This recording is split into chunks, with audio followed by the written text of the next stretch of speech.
Selamünaleyküm əziz və hörmətli dostlar. Xoş gördük. Umarım ki, keyfiniz sazdır, yaxşısınız. Ərz eləyim xidmətinizə. O cür ki, bilirsiniz, biz bir müddətli Oğuz cənabları ilə, Oğuz bəy Türk cənabları ilə düşünüş proqramını aparırıq və bu proqramda fəlsəfi bəhslərə, yəni düşünüşə dayanaraq gedirik qabağa və bu haqda çalışırıq ki, düşüncələrimizi ortaya qoyaq, dostlarımızı alqışlayaq ki, bu haqda gəlsinlər və nə deyirlər, bərabər eləyə bilək ki, bu bəhsləri ciddi şəkildə aparaq. Oğuz bəy təşrif gətirdilər. Mən icazənizlə Oğuz bəyi siz öncələrdən də ərz eləmişik. Bu proqramın vaxtı, bəlli vaxtı yoxdur. Salam aleyküm Oğuz bəy, xoş gördük. Salam bizdən, salamlar, saygılar, necəsiniz? Sağ olun, var olun, teşekkür ederim. Dinləyirəm, buyurun siz deyirdiniz. Bəli, o cür ki, dostlar xəbərləri var bəzilərinin. Biz bu proqrama heç bir vaxt qoymamışıq. Hangi gün, hangi zaman olacaqdır. Çünki hər ikimiz də işləyirik, işləməyə məcburuq. Ruzgar beləsi gətiribdi və onun üçün də vaxtımız olandan olana, günüz oldu, axşam oldu, indi orada vətəndə yavaş-yavaş səhər olur, yavaş-yavaş. Qürbətdə gecədir, doğrudan gecədir. 9-a bir şey qalır, 20 dəqiqə qalır gecə 9-a. Ərz eləyim, Oğuz bəy, xoş gördük, necəsiz? Sağ olun, teşekkür. Ya bu birinci olaraq, yəni o Perşembe günləri yapar, mesela Təbriz saati 9'da elərdi, ondan biraz farklıdır. Yani düzü de budur ki, biz her zaman istesek, zamanımız olsa danışarıq.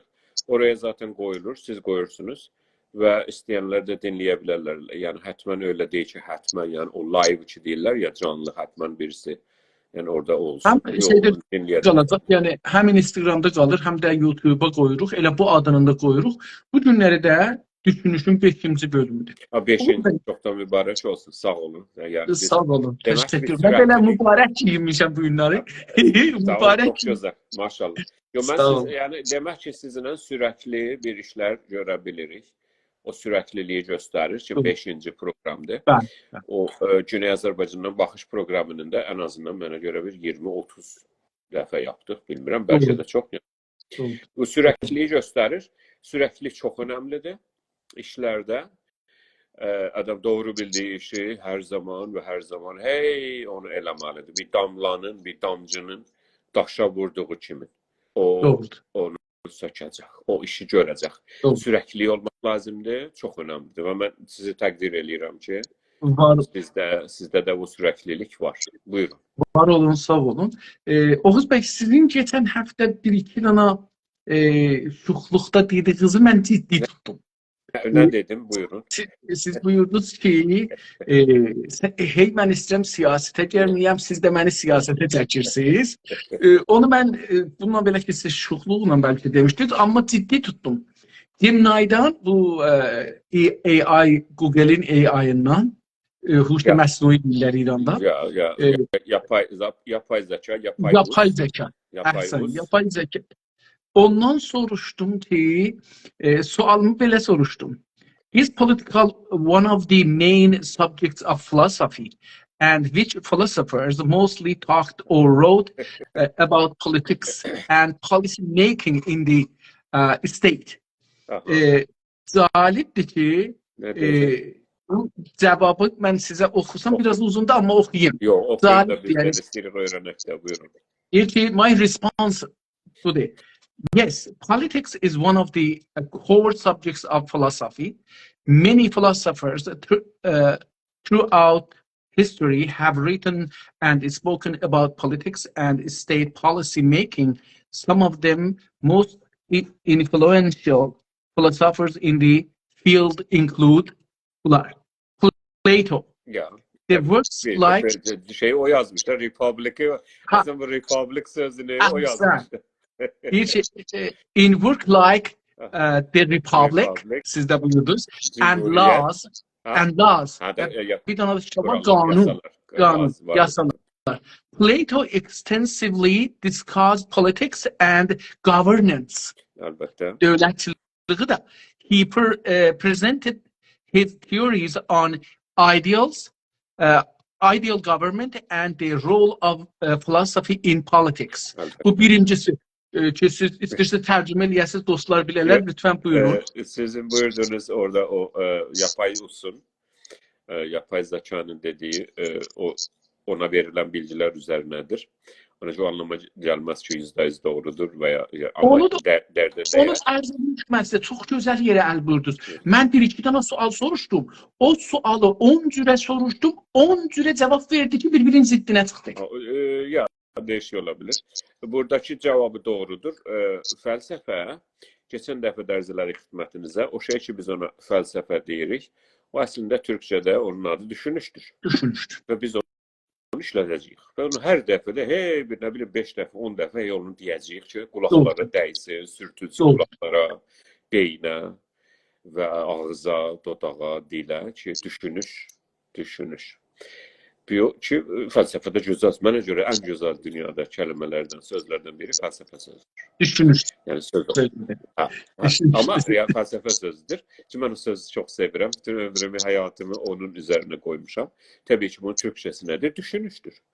Və yəni bunsuz insan, keçən dəfə də danışdıq, bir balaca işarələrdir, amma bəziləri bunu özünə yəni toxuna bilər və ay bu nə dedi, bu böyle dedi ki, yəni insan heyvan səviyyəsindədir. Əlbəttə ki, o insan dediyimiz o bəzi düşünüşlərin böldüyü kimi insan və kainat, insan və heyvan biz belə bölmürük.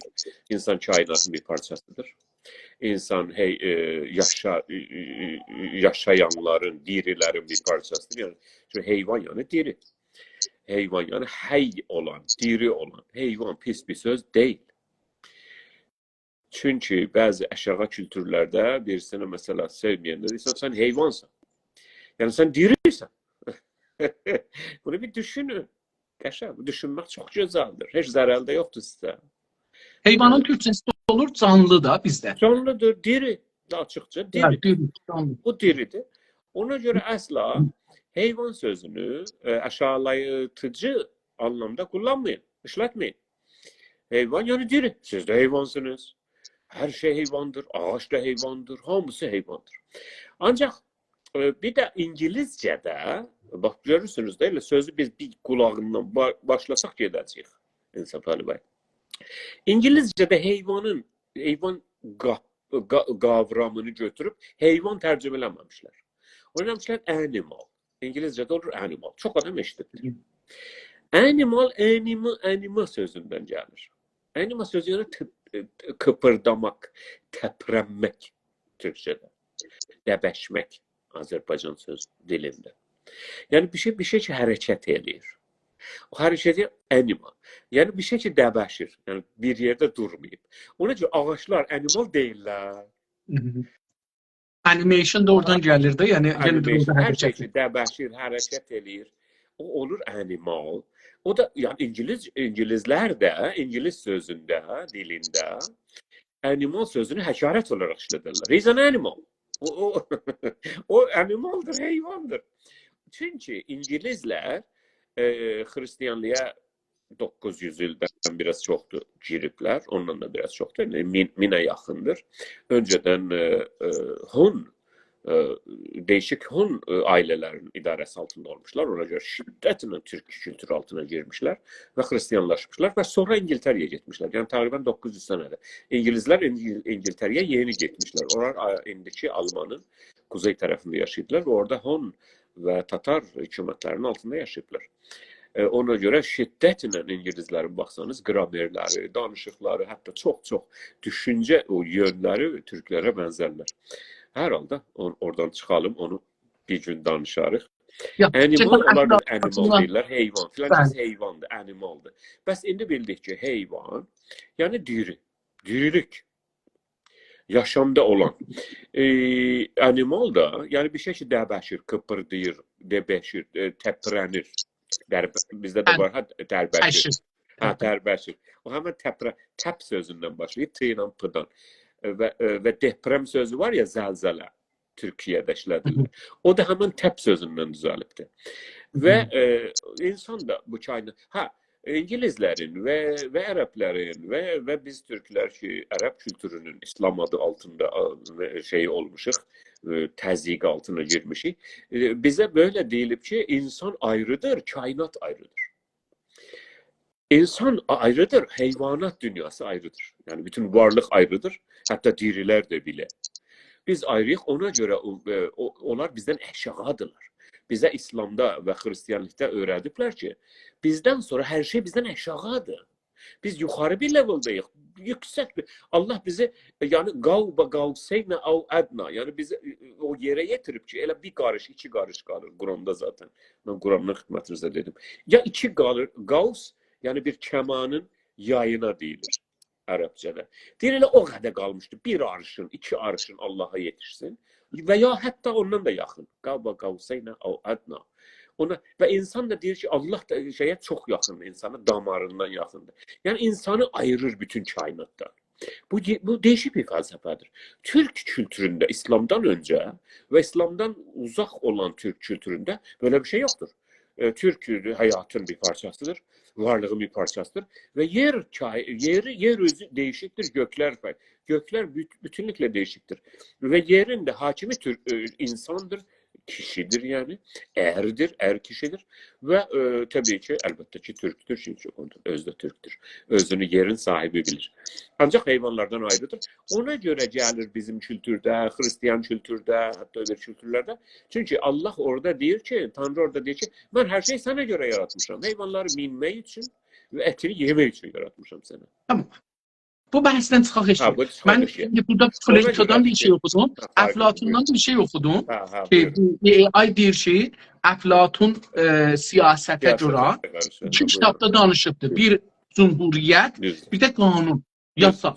Bu iki kitapta çok geniş bəhs edibdi siyasetdən. Və belə dövlətçilikdən. Yəni siyaset təkcə teorik değil. Bəlkə governance, yəni idarə sistemi. Nə cür bir cəmiyyəti idarə yox, odur. Və deyir ki, teorilərin də ideal bir dövləti nəzərdə alır və onun rolun fəlsəfədə və siyasətdə nə cür olar, onu bərrəsi edir. İndi istəyirəm sizi tərcümə eləyəsiniz, mən tərcümə elədim. İcazə buyurun, Aristotel'i siz tərcümə eləyin. Aristotle deyir ki, like Plato, Aristotle was deeply interested in politics and governance. In his work, Politics, he explored different forms of government, the role of citizens, and the ethical principles of politics. Çok güzel. Aristo da Aflatun kimi, o da siyasete değer verdi. Ve hatta siyasette ve devletçilik ve siyasete önem verdi ve hatta etikin ve erdemin, etik erdem olur Türkçe'de. Onun siyasette o şeyini, etkisini, etkilenmesini ona da değer verdi. Onun tercümesi böyle. Bunun yanında əlavə edir ki, the role of citizens, orada yaşayan insanlar, vətəndaşların rolu, yeri, işi, o dövlətlə ilgili, siyasetlə ilgili onu da konu eləyibdi əslində politiksin və fəlsəfənin. Citizen sözü de orada vardı. İşte siz buyurun. Buyurun. Ben her şeyin yani önce filolojisine bakmalıyım. Mesela orada citizen sözünden isterseniz başlayalım. İngilizce'de citizen, İngiliz onu tercüme edipti. Çünkü onların zamanındaki böyle bir şeyler yazırdılar ki sonradan değişik adamların tercümesi ve kopisi bizim elimize yetişipti. Onların öz yazıları biz elimizde yoktu. Ne Aristoteles'in, ne Platon'un. Hiçbiri yoktu bizde. Hatta kopisi de yoktu. En son kopilerden ki o kilisada ve başka yerlerde vardır Vatikan'da. Onlardan biz bilirik ki mesela o deyir ki biz eşittik filan ustaddan ve filan ustad eşittik filan ustaddan ki o Aflatun'un böyle düşünceler varmış. Birazını yığıp koymuşlar bir yere. Citizen sözü vatandaş anlamında değil. Çünkü vətən başka bir şeydir. Vətən başka bir şey, city başka bir şeydir. City yani şehir. Vətəndən anlam şehir değil. Bunların anlamları birbirine yakındır bizim siyasi dilimizde. İndi işlətdiyimiz. Ancaq əslində citizen, çünki o zamanda onlar ki bu yazıları yazıblar, o zaman da şəhər devlətləri var idi. Məsələn, Aten özünə şəhər devləti idi. O biri devlət İsparta özünə şəhər devləti idi. Bu şəhər devlətlər önəm. Ona görə o şəhərdə yaşayanlara citizen idi və o şəhərin adamı, şəhərtaş deyəlim. Mənə görə şəhərdaş desək doğru çıxır. Vətəndaş isə fərqlidir. Keçən dəfə vətəni anlatdıq. Vətən o yerdir ki, el, oba orada düşərgə salır, orada yerləşir və orada qalır. O yerləşilən yer, düşərgə, ən yaxın kəlmə türkcədə vətənə düşərgədir, ərəbcəsinə. Və elə indi də ona işlənilir. Və ancaq siyasi anlamı fərqlidir. Siyasi anlamı odur ki, siz nə qədər çox idarə eləyə bilsəniz və orada ədaləti və orada balans yarada bilsiniz, ədalətin, orası sizin vətəninizdir. Öyle ana vətən, ata vətən ki, sonra bölünüb də öyle o qədər də deyil. Halbuki, Türkçədə devlət ərklət olaraq işlənilir. Ərklət, yəni ərk isə, ərk kələməsi güc anlamına gəlir Türkçədə. Gücün bir kələmələrindən biri də devlət siyasi olaraq gücün Türkçəsi olur ərk. Və baxsanız, Türk şəhərlərində ərklər vardır, ərk binaları. Və devlət ərklətdir. Devlət ərkin mərkəzidir və ərk çox önəmli bir kəlmədir. Yəni devlətin məqamıdır. Və devlət təbii ərəbcədir, bilirsiniz. Ona görə devlət sözü, bunları gərək deyək ki, bilək ki, biz özümüz də işləsək. Devlət sözü bunu bilməliyik ki, Təbrizin lap ortasındakı ərk var və onu İran, Fars devləti onu buldozerlərlə bizim devlətçiliyimizə və ərklətimizə patladıblar. O həmən bizim ərkimizdir, ərklətimizdir. Hər şəhərdə onu biləsiniz ki, hətta indiki farsça yaşayan şəhərlərdə bilə bizim ərkimiz vardır. Ərk binaları vardır. Və ərk yəni devlət binası. İstəsəniz siz buyurun, mən sonra davam edeyim siyasət kəlməsini istəyim. Sonra Niccolo Machiavelli. Təbii ki. O da şeydir, çok Niccolo. Ben burada Nicolas'ını görürəm. Machiavelli is the prince. The prince, yeah. The prince is the realist approach to politics, exploring power, strategy, and ethics in governance. Nicola Machiavelli ki, mən onun bütün yazılarını Prens də daxil mən şəxsən oxumuşam və o siyasəti və güc ilişkilərini, əziz yoldaşlar, güc ilişkilərini şey olaraq, elmi olaraq modern zamanımızda gətirib strukturlaşdırmış və bir yerə qoymuş. Ona görə biz Machiavellini dəyər veririk. Ona görə çox yerlərdə deyirlər, filan kəs Machiavellist düşünür, filan kəs Machiavelliyəndir, Machiavellist düşünür. Çünki o gətirib elmədir. Yoxsa biz Türk böyüklərinin ağzından da bu sözləri, çox sözlər ki Machiavelli demiş, eşitmişik. Zaten Machiavelli də oradan, burada, hər yerdən yığmış, qoymuş bir yerə. Və Machiavelli də, Nicola Machiavelli də, bu sizin burada oxuduğunuz sözdə, tərcüməsində deyir ki, həm də əxlaqın və ərdəmin siyasətdə və önəminə dəyər verib və mən də izafə edeyim ki, modern zamanımıza güc ilişkilərini gətirib bir yerə qoyub elmiləşdirən adamın adı da təbii ki, yəni başlayanı da Nicola Machiavelli'dir və mən onu çox yaxşı düşüncələrinə vaqifəm. Buyurun. Oğuz bəy, burada əgər diqqət eləsək, mən diqqət edirəm, amma cənabımızın diqqətində var hətmən. Görürük ki, Əflatun, Ərəstu, Machiavelli, baxanda görürəm ki, hancısı nəyi gətirib fəlsəfiyə daxil edibdir, əlavə edib. Məsələn, Əflatunda ədalət yoxdur elə bir, əgər yadımda olsa, yoxdur.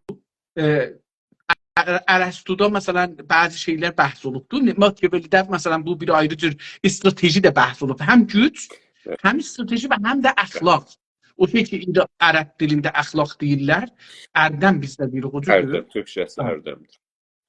O bəhs olubdur. Məsələn, görürük ki, fəlsəfiyə taza bir şeylər qatırlar. Niyə ki, hər kəsən öz dövlətçilik sağında, öz ocağında olan bəhsləri gətirir, dövlətin içində olan bəhsləri teorik edir və onları nəzəriyyə olaraq ortaya qoyur. Və biz də öz milli hərəkətimizdə, dövlətçiliyimizin yolunda təbii ki, bunu getməliyik.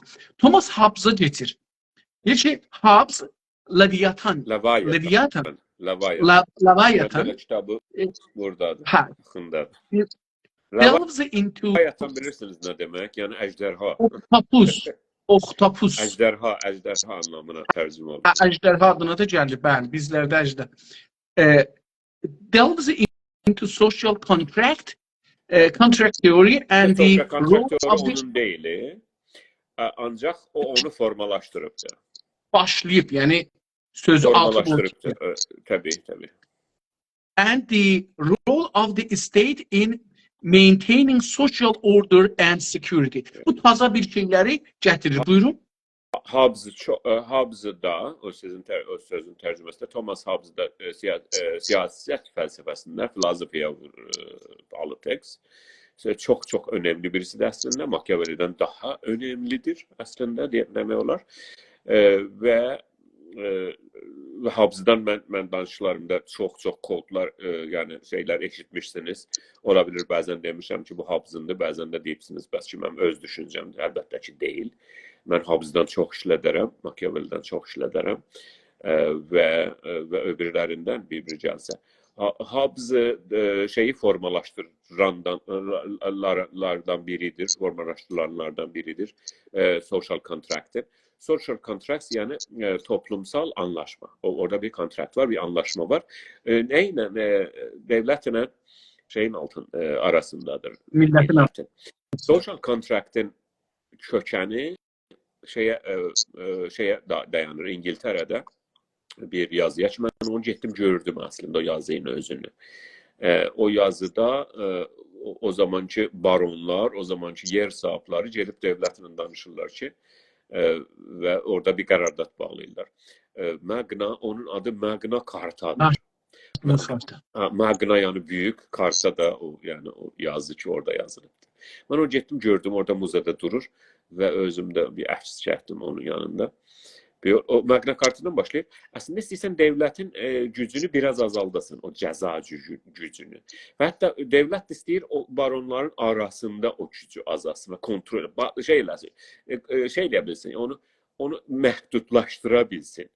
Çünki mesela baronlar gəlir, mesela 200 dənə kölə alır, yer sahiblər, landlord. Baron bizim kültürdə xana deyirik, yəni. Xanlar, 200 dənə kölə alır filan tərəfdən. Mesela birinden, Afrika'dan o zamanki adam pulundan da. İndi de o cürdə, amma biraz yani fərqlidir. Bir alır, gətirir, mesela o birine verəndə mesela onu satır. Ondan sonra istədiyi zaman da öldürür, istədiyi zaman da neyinir yani. Ondan uşaq çəkirəcək, dişi olsa filan. İngiltərədə deyildir, Amerikada da deyirlər. Amma bunları məhdudlaşdırmaq. Əslində bütün yasalar, bütün insan haqları yasaları, bütün yasalar ki biz deyirik, mən bu barədə çox danışmışam. Mən fikirlərim 20 saat, 30 saat dəyişdi. Haqq nədir bölgəsində danışmışam. O Həmmurabi qanunundan. Mən zaten getdim. Çünki mən özəntim bu işi gedəm zaten özün görəm. Yoxsa təbii ki, videoları var, əksləri var, üniversitədə gedib görmüşük əkslərini, kitablarda filan. Amma getdim, onu özün gördüm, o yazı ki, daş üstündə yazılıb, o nədir? Getdim, onu tapdım və gördüm. Ona ki, Hammurabinin yasaları deyirlər. Ki, gözlə göz, nə bilim, ələ əl, birini vursan gözü çıxsa. Onları mən getdim. Dişə diş. Onları getdim, tapdım və onların yanında dərs aldım ki, sonra bir gün yayaram. O barədə yazanda bir şey. Oradan başlayır. Əslində mən bir cümlə ilə sözümü bitirim. Bütün İnsafərli bəy yasalar, mən o haqq nədir bölgəsində də demişəm bölümlərində. Əslində yasalar, yasa, qanun, qural, hər nə desəniz, o güclünü balans eləmək üçündür. Onu məhdud eləmək üçündür.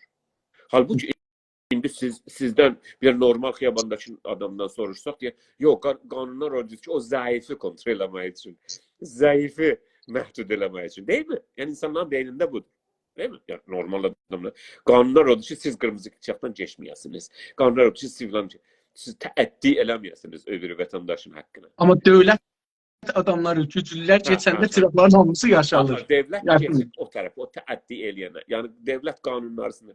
Mən onu öyle tapdım və çox da bu barədə danışdım və anlattım və izah etməyə çalışdım ki, əslində qanunlar o güclünü məhdud eləmək üçündür. Zəifi yox ki, zəif yazıqdır, başına vurmuş. Mənim düşüncəm fərqlidir. Bunları yetişdirəcəm bəhs eləyəcəm. Mən də bunun tərsini düşünürəm. Mən düşünürəm ki, qanun da, əxlaqdır, dildir, hüquqdur, yəni həmin qanunlar. Bunlar normalda güclülərə imkan verir ki, istisnai güc verir, istisnai yer verir. Ama onun başlangıcının idea oydu. Aslında mesele buydu ki, onları kontrol ediyor. Magna Carta da buna görədir. Magna Cartada da yine iki güclü ki vardı, şahın qabağında və xanlar. O gücü balans edirlər. Aşağıdakı insanlara güc vermirlər. Orada dava şeyin gücüdür. Elə məsələn Əflatun dövrəsində də o fəlsəfədə siyasətçi deyirlər. O da çox gözəl bir anlayış veribdi orada. Orada da yenə də güc aşağıda olanların deyil. Bərdədilər, xanımlardılar, qızlardılar. Onların haqqı yoxdur, qadınlar və Dərələrdir, nə bilim, xaricəllərdir, zəmitli əkənlərdir, qoyun saxlayanlardır. Bunların haqqı yoxdur. Bunlar insan deyirlər əslində. Hətta ya o getməsək qabağa. Yəni insandılar, amma elə insanlar. Amma kölələrlə qadınlar deyirlər yəni. Onlar da, zəmitlər də, peyzentlər də deyirlər. Peyzentlərin haqqı yoxdur. Onlar biraz insandırlar da, biraz. Aha, insanlığın buyurursunuz. Məsələn, Hindistanda məsələn biz bayaqlar bunu cənabımızla danışırıq, təbəqə, kast. Bu şeydə Hindistanda məsələn bir şeylər var, bir tip insanlar var, ya tip deməyək. Bir insanlar var, onlara nəcis deyir.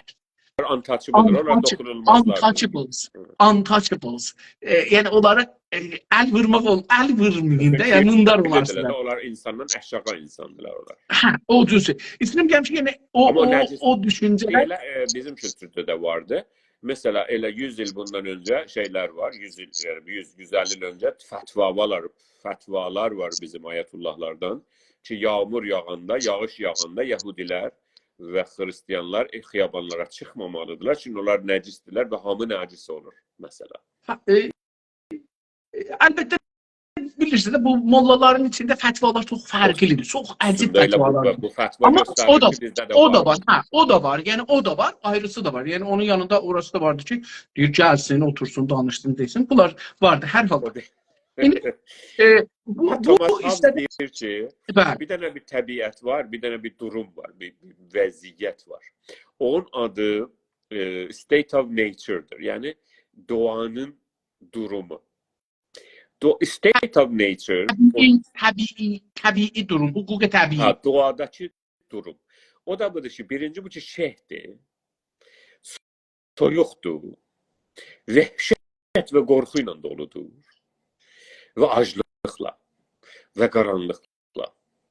Və bu kələmələri o işlədir, mən təkrar eləsəm. Vəhşət, qorxu, şeyh, qaranlıq və düz deyir.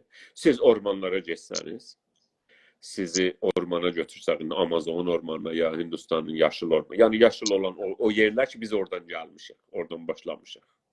Oraya buraxsaq, orayı şeyhdir, soyuqdur, qaranlıqdır, vəhşətlidir və qorxuludur. Onun adı state of nature'dir. Bunlar danışmışam mən. İstəyənlər gedib dinləyə bilərlər. Yəni, doğanın durumu budur. Doğa sizə görə düzəlməyibdir. Doğa düzəlməyibdir. Allah doğanın təbiəti düzəlməyib sizə görə, sizin xidmətinizdə olan. Doğa istəyir, sizi öldürür. Əslində təbiət istəyir, sizi öldürür. Yəni, sizə buraxsaq təbiətə, siz ölərsiniz bu saniyə. Uşağı da buraxsanız ölər. Hər kəsdir. Ən güclü adamı siz buraxın. Yəni, bakterilər öldürər, böcəklər öldürər, ilanlar, kərtənkələlər, nə bilim, örümcəklər. Onu bilin. Deyir ki, bundan qurtulmaq üçün şəhərdə sistem lazımdır. Əgər devlət lazımdır, o devlətə sayğı lazımdır və bəlli bir organizasyon lazımdır. Thomas Hobbes bətərdən güclü devlətə inanır. Və deyir, biz oradan, o state of nature-dan uzaqlaşmalıyıq. Mən yalnız istədim işarə eləyəm. Bunu uzun-uzun danışmışam. Sağ olun. Gəldikcə bunları bəhs eləyəcək. John Locke-dan dedim, hikmətsə demədik. Çox yox demədiniz. O da John Locke çox önəmlilərdən biridir siyasət fəlsəfəsində. Like Hobbes, Locke explored social contract theory, but emphasized natural rights and limitations of state power. Aynı məsələ. John Locke da, tərcümə edeyim, Thomas Hobbes kimin onu anlatmaya çalıştı. Doğanın toplumsal anlaşmaya ve ancak sonra ne diyor ondan sonra? Natural rights insanın doğal hakları. Doğal haklar çok önemli. Sen yaşam hakkın birinci doğal hakkındır. İndi doğal haklara ne girir? O önemlidir. Danışma, dil, yemek yemek, eğitim almak doğal hak mı değil mi? Bu canlılıktan başlıyor bu bəhslər ki, doğrudan görəsən doğal hakların nədir? Çünki bəziləri deyir ki, education, yani öğrenmek, öğretim, sen insan doğal hakkıdır. Bəziləri deyir, yox, deyil, privilegedir deyir. O senin şeydir, o sana üstün artıktan bir şeydir. Yok. Devletin böyle bir şey yok, vazifesi yok. Hiç kesin böyle bir vazifesi. Sen oku, okuma. Geç çöllerde oyna. Bunlar ondan sonra yemek, ondan sonra sağlık. Yani sen hasta olsun, sen sosyetenin puluyla, harcıyla sen düzelmesin. Bunlar bilirsiniz de bu haklar. Canlılıktan sonra bunlar formalaştılar bu. Natural rights nedir? Sen o doğulanda hangi haklara sahipsin? Ki ben özüm de biraz onlara müteqqidən biraz değilim. Çünkü bilirsiniz çok tartışmalı bir meseledir. Doğru. Hayat hakkı mesela. Hayat hakkı. Hayata hakkın var mı, yok mu? Ona göre ben hakkı benim felsefemde, benim düşüncemde ben hakkı yetki olarak təcrübə eləmişəm. Sen yaşamın bile senin yetkin ne kadar çoktu, yetki de senin gücüne göre olur da. Sen ne kadar yeteneğin olsa, yetkin olsa o da gücün var. Elbette bu biraz makyavelisttir ama gene de bırakalım sizi. Doğrudur. Yani limitation on state power. Bu da onun devlet gücünün kısıtlanması üzerine çalışmış. Biraz önce de dedim. Aslında yasalar Elə Hammurabi zamanından yazılı olarak. Hammurabi'den önce belki yasalarımız var. Çok. Bütünse yani 12 bin yıl önceden çatal hüyukta bizim medeniyet şeylerimizde. Türkiye'nin çatal hüyukundan medeniyet asarı görülür. Ama yazılı olarak bizim elimizde olan daşlar, ben de gittim onların əksini də saldım. Onları da gördüm, özüm de baktım, okudum tercümelerini. Ve aslında güclünün, devletin veya şehir devletinin veya genelde güclünün gücünü ve ihtiyarratını azaltmaq üzerinedir ve canlılık da ona işaret edir. Şimdi bu şeydi, yani gene de ben bunu tekrarlayayım ki burada bu AI çok güzel bir iş görüldü. Filosoflar geldikçe neyi çoxaldılar ve siyaset, dövlət inkişaf elədikcə, gücləndikcə, toplum çoxaldıqca, genişlikdikcə taza problemlər çıxır, taza məsələlər çıxır, girirlər ortaya, onu çözməyə çalışırlar. Filosofun işi odur da zaten. Bəli. İndi ondan sonra geçiyoruz. Bunu siz diyeceksiniz əsri mən indi oxuyanda Jean-Jacques Rousseau. Bu beləsi oxunacaq deyil. Jean-Jacques Rousseau. O da mən çox sevdik. Rousseau indi burada Rousseau gəlir. Azadlıq. Yani azadlığın peygamberlerindendir Jean-Jacques. Rousseau's The Social Contract highlights the importance of the general will and direct democracy. Direkt demokrasi. Direkt demokrasi odur ki sen vətəndaş özünü, birinci o will kelimesi çok önemlidir orada Rousseau'da. Əvvəl bu social contract'ı bu şeydir, atı. Onu formalaştıran odur. Toplumsal Rousseau, toplumsal anlaşma. Ki o da yani bir toplumsal anlaşma yalnız elə o Magna Carta'da donup qalmırıq ki. Gəlir yetişik. Yani sosietede ne kurallar var? Sen de mənim aramda ne kurallar var? Yazılmış kurallar. Yazılmamış kurallar. Mesela bu yazılmamış kurallardır İnsaf Ali Bey. Yani sizce riayət eləyəsiniz sosietede. Yani məndən uğraşanda. Kurallar çok yazılmayıb ki. Yazılıb bəzi yerlərdə. Ancaq məsələ bu ki, hər gün gedək tapaq görək ki, siz mənə necə xitab etməlisiniz, xiyabanda məndən necə davranmalısınız, biznes eləyəndə, iş eləyəndə. Bunlar çox bəzi yəni yazılmış olsa da biz hər gün onlara rəcu etmirik ki. Və social contract, toplumsal anlaşma devlet ilə millət arasındadır. Güclü ilə gücsüz arasındadır və millətin də bir-birinin arasında. O gücsüz də o biri gücsüzü yani hədələməməlidir. Orada da sosyal kontrakt budur. Ama genelde güclüğünü kontrol etmək üçündür. Öbürü mesele neydi? O will. O da bir ki ondan sonra The general will and direct democracy. O general will'de durun. General will de çok önemlidir. Will yani istekler ve arzular ve irade. Çok önemli bir meseledir. Sonradan gelir, sonra da öbürü filosoflar bu will'in üstünde işleyirler. Hatta mesela gelip ahirde biz yetişirik, ahirde yok. Yani en çok bilinen Nietzsche'den, Friedrich Nietzsche'den eşitirik bu sözleri. The will to power. Güce taraf yönelme. Güce taraf irade etmek ve hareket etmek. Elbette bilirsiniz ki sosyal şeyler, nasyonalistler, sosyal nasyonalistler yani naziler bunu çok da götürdüler ifrata ki yani biz her şeye bizim isteğimiz var, irademiz var ve Avrupa'nı biz idare etmeli ki o sosyal genel irade, milli irade onlar ifratının getdilər o tərəfə danışmayacaq. Amma bu will məsələsi, bu istek ve irade meselesi çok çok önemlidir. O Rousseau'da. Öbürü de neydi? Mənim də şeyim də əslində, mənim də dövlət tərifində tərifimin əsli payası iradədir, dövlətçilik iradəsi. Will'dən mənzur oldu burada. O mən heç doğrusunu desəz bunları bilmirdim ha. İndi dizin digilmədi. Özüm bunu mən yetişmişdim amma görürəm ki burada da varmış. Bəs direct demokrasi üçüncüsü də ki üstünəcək direct demokrasidir. Yəni direct demokrasi, bəli. Direkt demokrasi siz benden yaxşı bilirsiniz. Yani aslında millet özünü öyle diyeyim ki temsil etmelidir. Mecliste. Yani o millet birini seçmelidir ve o da direkt devlete demelidir. Şimdi ben bunu isterim ve o milletin iradesini devlete bir türlü orada anlaşma olmalıdır. Ve direkt demokrasinin özünün tarifi var. Direkt demokrasinin kələməsini bilirik, mənasını bilirik də lazım deyil. Çünki bilirsiniz bizlər də bir istədik danışa gedər demokrasinin lap kökündən başlar. Yunanca'da demo budur, krası budur. Direkt demokrasi odur ki millət direkt öz işlərinə uğraşa bilirsiniz ki Batı'nın demokrasisi daha çok böyledir ki yani siz öz məhəllənizin təmsilcilərini seçirsiniz və hətta məclisdə də yani o bölgənin meclisine gönderirsiniz. Bilirsiniz Antalya'da böyledir. Siz zaten özünüzde meclisiniz vardır.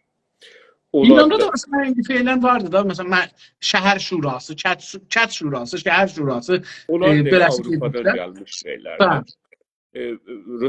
Ruslar da Avrupa'dan getirmişler. Yani Ruslar da özlerine icat etmemişler.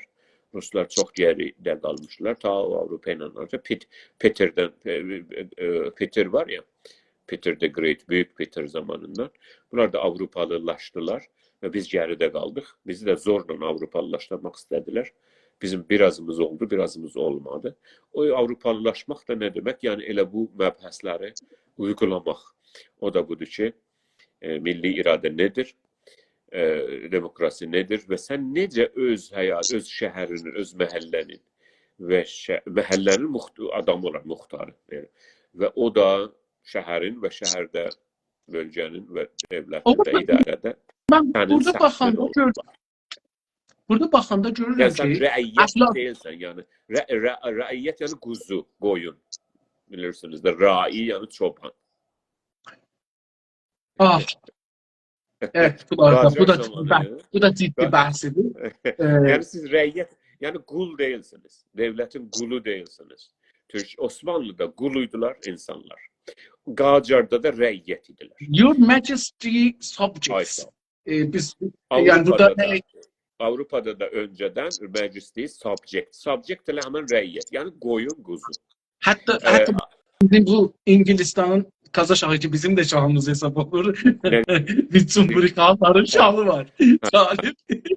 Hatta mesela şeyin onun millet dediler ki your Majesty subject.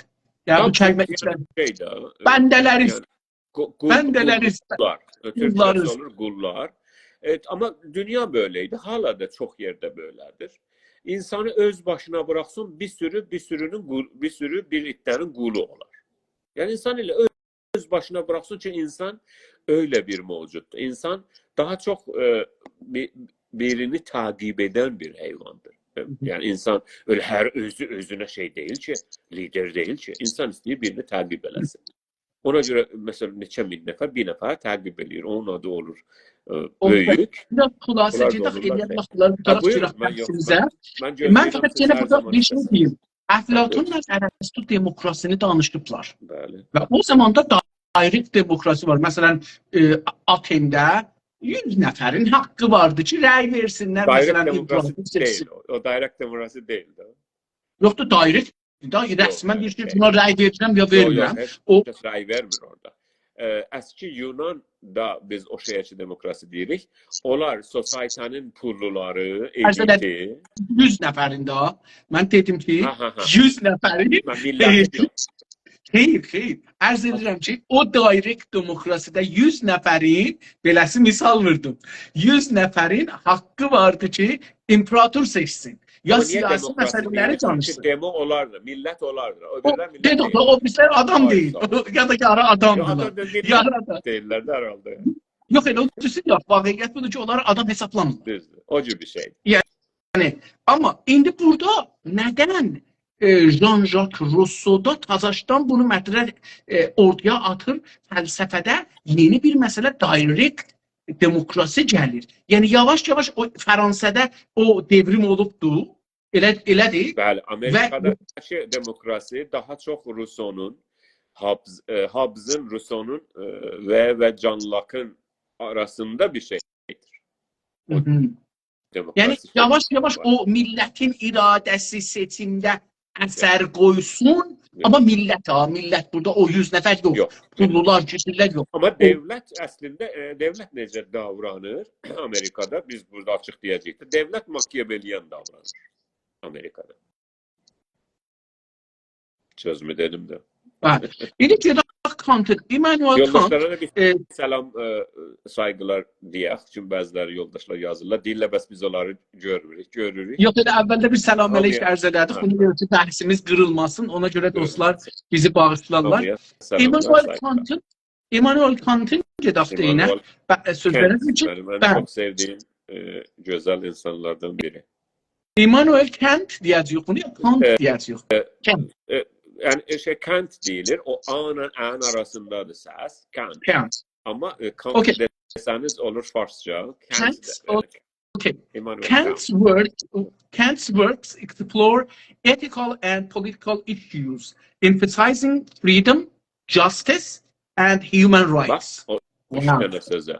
Yani Kant'ın çok biz ona göre yani ben yani her kəsdən, her filosofdan danışanda deyirəm o en güzeldir, o en güzel. Çünkü doğrudan hamısı siz düşünün ki bunlar bir ışık kimin, bir mum kimin, bir şam kimin yanmışlar hayatlarını. Ya Kant olsun, ya Hobbes olsun. Onların şəxsi hayatlarını ben okumuşam. Adam bəzən gəlir otur ağlayır ki mesela. O geçen defa dedim ya Antonio Gramsci necə yaşadı, necə. Yaşamadı mı? Mənə görə yaşamadı. Yani hakikaten. Mesela Friedrich Nietzsche. Mesela bazı filozoflar pullu ailelerden gelmişler. Zengin ailelerden. Ona göre çok da ihtiyaçlar olmamış için çalışsın eləsinlər. Ya, ama bazıları gedip mesela xiyabanlarda yatmışlar. Ciddi eləyirəm. Nietzsche'lardan biridir. Ve başka adamlar istemiyorum adlarını gətirəm. Çünkü bəziləri deyə bilərlər ki, biz her kəsin adını gətirsək olur, onun kimi düşünürük. Çünkü İran'da bilirsiniz, deseniz ki, mesela Amerika'da gelip mesela filan vəzirlə görüşmüşəm, deyərlər bəs ki, ondan pul alırsan. Ona göre siz bir filosofun adını gətirseniz, deyərlər bəs ki, siz o filosofa qəbul edirsiniz. Yok, öyle değil. Biz danışırıq, biz felsefeden danışırıq. Nietzsche hayatının uzun süresini, hayat hamısını, zecrünün, devrinin, Kant'ı danışırsın ben içəni. Ben o demək istəyirəm ki, mən Kant'a dedim ki, mən en çok sevdiğim ve saydığım insanlardandır. Ona göre tez getdim, giriz vurdum ki, aslında bütün filosoflar hamısı mum kimi, bir şam kimi yanmışlar. Hamısı Schopenhauer kimin, Arthur Schopenhauer kimin böyle ləzzətli keyfdə yaşamamışlar. Evet, o müqayisədə. Bunlar elə o da həyatını qoymuş və Kant'ın, Immanuel Kant'ın və məndə Məndə onun en azından 3 tane 4 tane düşünce üzerine kitapları var. O 3 tane mesele çok önemli de onu getirip formalaştırmış. Diyeyim bir. Biri ethical, explore ethical and political issues. Bundan sonra emphasizing on freedom, justice, orada human rights. Özgürlük. Bak. Freedom, özgürlük. İşte orada bir bahs açır. Şəsdən hələ də bilmirik nə demək. Tərif eləyə bildik. Kantın tərifini deyə bildik, hər kəsin. Amma özgürlük nədir? Amma Türkçədə mənə görə, mən Türk olduğuma görə bəlkə, nə deyirlər, tərəfli danışıram. Ən gözəl tərcümə freedom'a özgürlüktür. Özgürlük. Özgürlük kələməsi. Öz və gür kələməsi. Öbürü nədir? O birisi justice. Ədalət.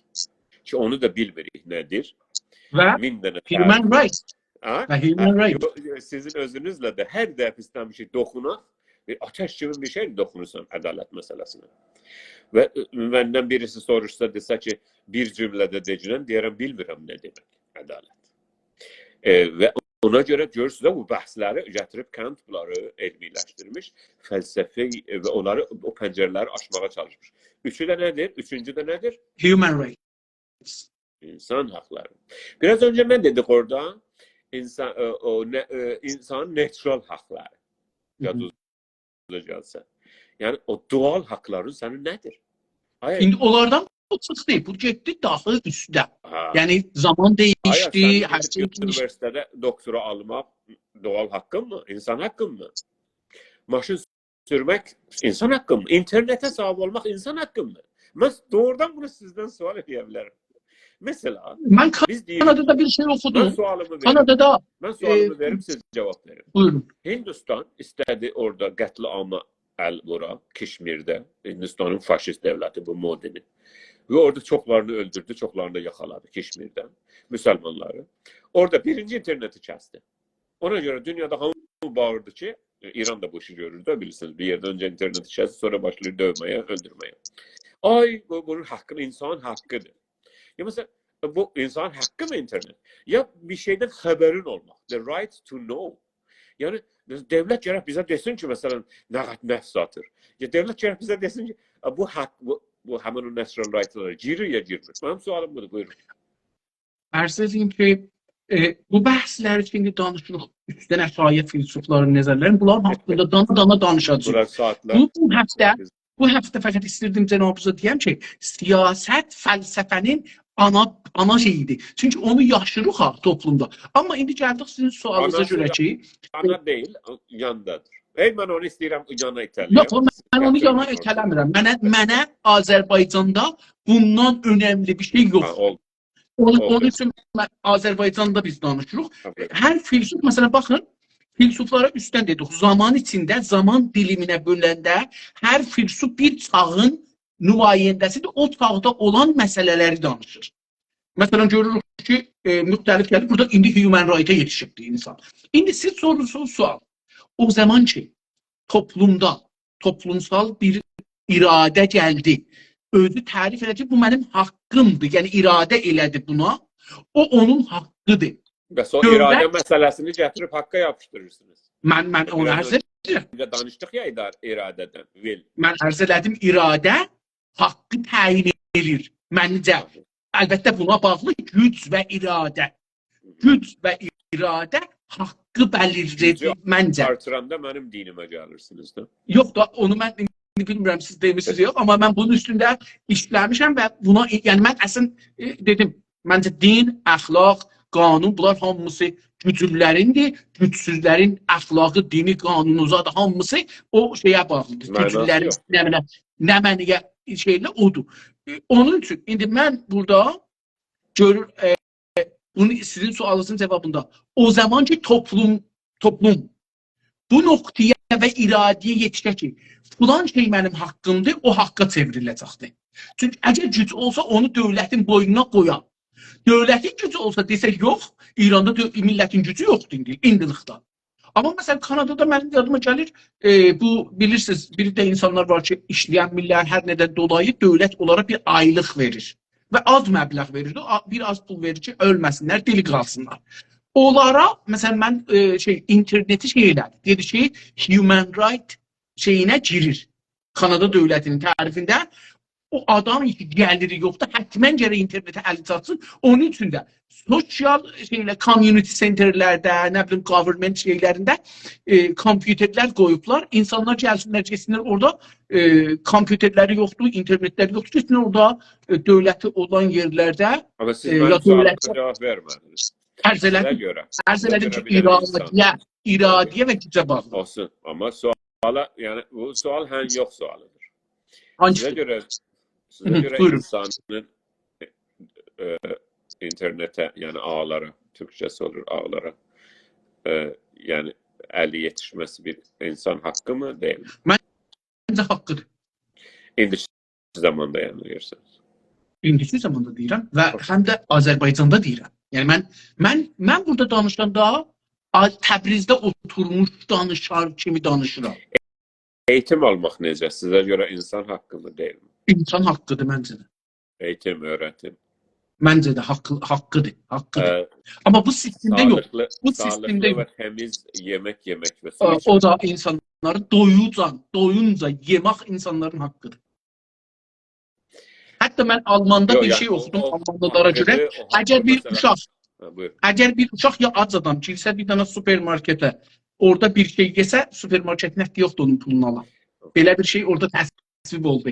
Belə bir şey eşitdim, bilmirəm nə qədər doğru, oxudum əlbəttə. Mən bir soruşmayım. Sizə görə deyin də insan haqlarından deyin, mən öyrənim. Qalsın, bunu danışacaq. Fəlsəfəmizdə bunlar geniş bunları danışacaq. Yəni, bu bir şey deyək ki, 2 dənə sualla, bunun üstündə gərək bir-birimizi vuraq burada işliki gələcək. Düşüncə olaraq bir-birimizdən burada, mən xəbərniqar deyirəm, burada cənabınızdan sual soruşam. Biz burada oturacaq, düşüncələrimizi qoyacaq bir-birinin qarşısına, dostlarımız da bunu görsünlər, bilsinlər. Görsünlər ki, biz burada tərəfsiz bir bəhsə giririk, amma hər düşüncələrimiz dostluğumuzun yanında, dostluğumuz bir şeydir, düşüncəmiz bir şeydir. Düşüncədə savaşa bildik, dostluğumuzda keyfimizə baxa bildik. Hər halda, gedək 3 dənə son filosofun da nəzərlərinə baxaq, gedək öz bəhsimizə. Karl Marx's theories delve into economic, social, and political issues, criticizing capitalism and advocating for socialism. Taza bir məsələləri ortaya gətirir bu da. Ən çox sevdiyim, ən çox saygı qoyduğum filosoflardan biri Karl Marx, Alman filosofu. Və nə qədər bizi təəccübləndirir ki, Alman milləti geçən yüzildə per capita millət sayısı olaraq ən çox filosofları bizə vermişdir. Başqa millətlərin yanında. Nə qədər minnətdarıq bu orada gəlişən kültürə. Marx da onlardan biridir. Maalesef Marx... Oğuz bəy, bağışlayın. Alman dili neçə yüz ildir dilə çevrilibdir? Yəni, yazı dili, düşüncə dilinə çevrilibdir, devlət dilinə çevrilibdir, neçə yüz ildir? Alman devleti yenidir. Alman, yani İngiliz dilinin anası Almancadır. Germaniktir. İngiliz dili oradan üretiliptir. İngiliz dili baksanız şeydir de, Dutch dilinin, ben hem Alman'da olmuşam, hem Hollanda'da, el oraya Dutch deyirlərdən. Bəli, o oradan çıxmış, gəlmişdir. Çünki biraz önce arz elədim, təqribən 900 ila 1000 ildən də biraz az indi bildiyimiz Angels millət, indiki Almanın quzeyində yaşayırdı. Yəni, indiki Hollanda və Almanın bölgəsində. Oradan bunlar və Hon idarə sisteminin, Macar və Hon idarə sisteminin və Türkik millətlərin idarəsi altında yaşamışlar. Ona görə çox Türk kələməsi şeyə girmiş, İngilizcəyə girmiş, o zaman girmiş. Və bunları sonra, mən yazmışam da bunları danışarıqda. Ancaq ondan sonra bunlar getmişlər İngiltərəyə və ora olmuş İngiltərə, yəni İngilizlər. Əlbəttə, değişik millətlər də var. Onlar Britlərdilər. Britaniya deyirlər ya. Britlərdə değişik. Və ona oradadılar. Ancaq Almanlar, həmən Alemans, özləri Alemans deyirlər və ya Germanik dili çox da əski dil deyil. Türkçe kimin və ya məsələn Hebru dili kimin və çox dillər kimin əski deyil. Ancaq 1000 ildən çoxdur ki, Yox, onu demedim. Yani yani bunlar o Yunan ya Latin dilinin altındaydılar. Oradan hava çıkıplar bir resmi devlet təlim tərbiyə dilinə. 1000 ildən çox az, 7-8 ildən, yəni o civardadılar. Zaten bunlara öyle normal insanlar değil miydi? Bunlara vəhşi insanlar, bunlar o Avrupanın üstünde. İndi Almanlar olsun, yukarıya biraz geçsin, Suetler, Finlandlılar, bunları sonra Hristiyanlaştırdılar ve çok yiğit ve savaşçı milletmişler, Germanlar. Hemen Almanlar çok en savaşçı, en gür milletlerden biridiler ve ama bunlar herhalde yenilmişler ve herhalde bütün tamam.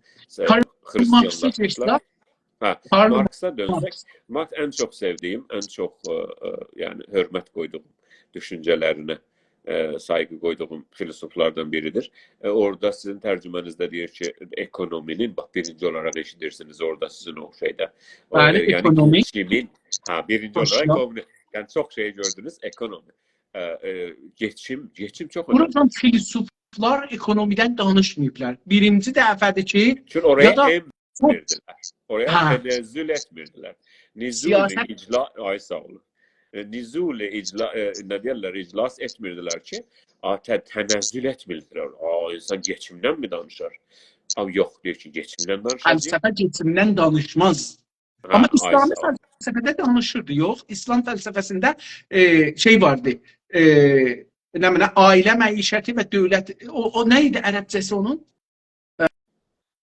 İki tane siyasete modun ve siyasete ne mene Allah. Muluk. Yok. Bir de ev ve şehir. Bilmiyorum. Siyaset modun ve siyaset.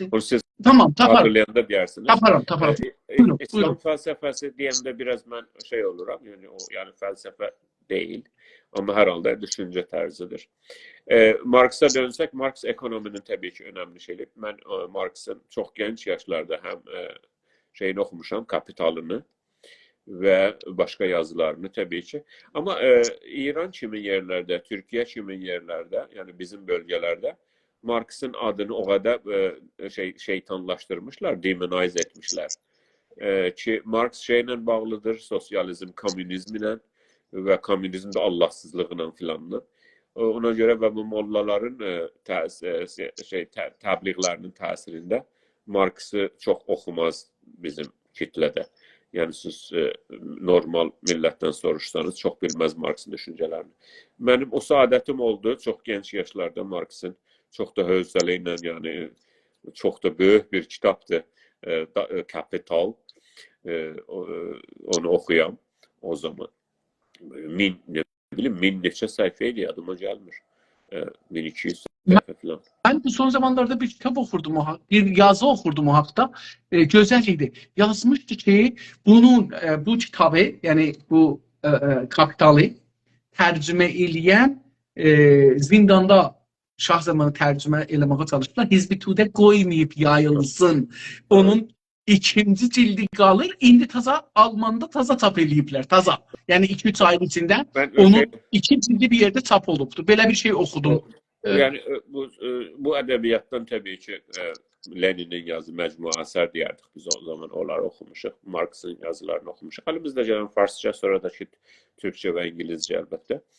Bir de ki Komünist Manifestonu o zaman okumuşuq. Ve ekonomiye çok değer verilir.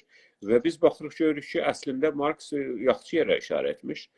Geçim önce önemlidir. Sizin ve sonra da indi çok değişik gelişmiş eğilimler bize deyir ki, sizinle de danışmışıq.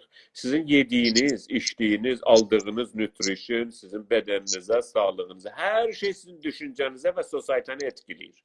Eğer siz yaxşı nutrition, yaxşı yemek, yaxşı bəslənmək ve geçim, işiniz ve işten gelen yani çünkü Marx'ın dediği gibi siz işleyende daha insan değilsiniz ki. Siz bedeninizi, beyninizi satmışsınız o işverene. Yani o şeye de, burjuvuya veya kapitaliste. Yani siz insanlıktan azalmışsınız. Marks istəyir bunların rabitələrini, işin rabitəsini, insanın, zamanın rabitəsini. Yəni biz istəyirik deyək ki, yəni biz deyəndə yenə də mən biz dedim, yəni o Marksın düşüncəsini yanında olanlar. Heç insanın ən çox əldə etdiyi, ən bahalı, ən zəngin əldə etdiyi şey nədir? Biz soruruq. Cavab budur ki, zamandır. Sonunda zamandır. Yəni bu zamandır ki, hər saniyə sizdən keçir və siz keçib gedəcəksiniz bu dünyada. Və bu zamanı siz necə keçindirirsiniz? Yatmaqla, çalışmaqla, insan olmaqla. Siz insanlara nə üretə bilərsiniz? İnsan nə üretə bilər? İnsan öncə geçimini hazırlayandan sonra insan olmağa çalışmalıdır. Bir insan kimi üretməlidir. Hünər üretə bilər, ədəbiyyat üretə bilər, daha yaxşı yaşam üretə bilər. Yaşamın problemlərine çözüm üretə bilər insan. Daha yaxşı yaşamaq üçün, rahat yaşamaq üçün. Rifah önemlidir. İdeoloji önemli değil, önemli değil. Aslında o zaman buyur. Siz məşğul oldunuz, mən sözü oradan gətirdim ki, ən zəngin, sizin ən bahalı şeyiniz, sizin ən zəngin olduğunuz şey zamandır. Həqiqətən budur. Yəni siz gedib bir dənə bir yemək alanda bir restorandan, gedirsiniz bir yerdən yemək alırsınız, yiyəsiniz. Ona verirsiniz məsələn 10 vahid, indi 10 dolar və ya 10 hər nə. O 10 dolar görə nə qədər işləyibsiniz, neçə saat qoyubsunuz vaxt, ya birisi qoymuş, ya hər nə. O saatı, o zamanı verdiniz ona yəni siz. Mesela 2 saat işləyibsiniz. 2 saat verdiniz, yemək aldınız ki, diri qalasınız ki, 2 saat işləyə Və biz buna dəyər veririk bu zamana. Bu zaman necə keçilir məndə? Aya siz zamanında bədəninizi və beyninizi satmalısınız və ya borc verməlisiniz bir dənə kapitalistə və ya bir burjuya. Niyə? Çünki o gedib bütün qaynaqları, bütün o yerin, göyün, yerin altının, üstünün qaynaqlarını yığıb gizlədib. Sonra deyir, gəl mənə işləyim, mən verim. Siz zamanınızı mənə satın, insanlığınızı mənə satın. Mən də ondan biraz veririm sizə, siz yaşayasınız. Marksın düşüncələri çox dərin geçir geçimin içinə, insanın dəyərinə və toplumun, toplumla insanın individualistliğin, yəni o bireysəlliğin və toplumsallığın balansını yaratmağa geçir Marksın düşüncələri. Uzun bəhslərdir ki, bunlar. Geçenki cəlsədə xatir şərifizdə olsa o aclıq jeopolitiki haqqında danışanda mən ərz elədim xidmətinizə. O millətlər ki acdılar, az yemək yeyirlər, rifahları aşağıdır, gəlirləri aşağıdır, hər şeyi alıb yeyə bilmirlər, imkanları yoxdur. O millətlər yaradıcı da deyirlər. Teknolojide de yaradıcı deyirlər, ədəbiyyatda da yaradıcı deyirlər. Yəni hər şeydə dalıdılar. Çünkü beyin gelişmiş. Ve bu sizi üzden dalıya saxlayır. Yani eğer 2-3 nəsil dalbadal beləcəksə, o geçən nəsil daha ağılsızlaşır, daha fəqirləşir, daha kasıblaşır, daha geriye qalır. Bu onun için ekonomi çok önemli. Yani siyasetin bir bölümü bu. Aslında siyaset, üzrəm, fəlsəfənin bir bölümü budur ki, insan necə yaşamalıdır ki, beyni işləyər. Gəlişəbilir. Böyle pəllaqəsi, yaradıcılıq gücü çəkmişə, ürətə bilər. Hər mənəni eləyə bilər ki, yəni elə bir vaxtı ola, bir nigarançılıqdan qutara. Yəni aclıq, ay mən balalarımın qarnının öz qarnının qurtulanda başlayır insan olmağa. Marksın da dediyi budur. O nigarançılıq, indi burada mən sizdən soruşaram. Acaba o insan haqqı mıdır? Hədiyyə haqqı mıdır? O da bir bahsidir. O da ciddi bahsidir. Ben de tanımsın əlisi tutarım. Bizə görə state, devlet, eğer yani biz devlet istemirik olsun aslında. Biz devlet istemirik olsun. Böyle başlayacaq bəhsə. Bir, devlet olmamalı. Siz deyəndə kim? Mən dövlət istəyirəm olsun, amma siz deyəndə ki, biz dövlət istəmirik, kim? Biz ve bizim kimin düşünenlere biz değiller. Tamam. Evet, öyle Marx da öyle bu düşüncededir. Birinci, yani o 1, 2, 3 diyende birinci bu düşünce devlet istemiyor. Devlet lazım değil. Yani o aslında o komünizm ki olur ha sonunda. Öyle oldu da devlet lazım değil. Sen insansan sen siyasi buluğa, yetkinliğe yetişirsen.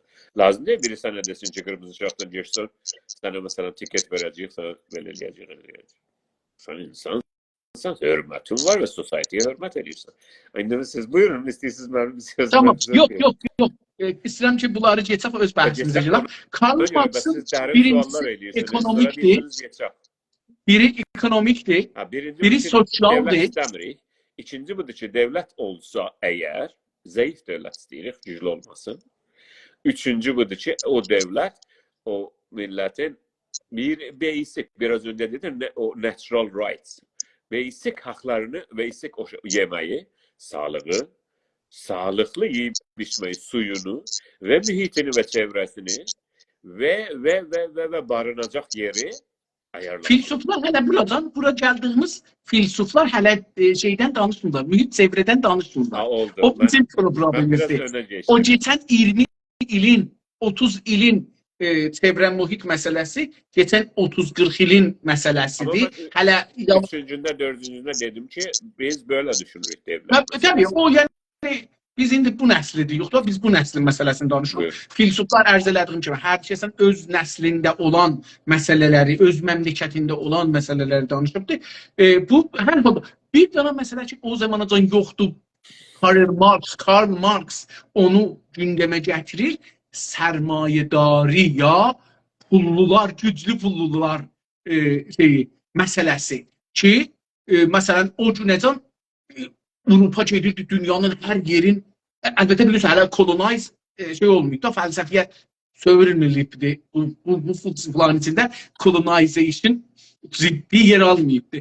Amma o günəcən Avrupalılar gedirlər dünyanı vururlar, dağıdırlar, adamları satırlar, alırlar, satırlar, öldürürlər, işlədirlər, yersiz edirlər, yerlərini alırlar.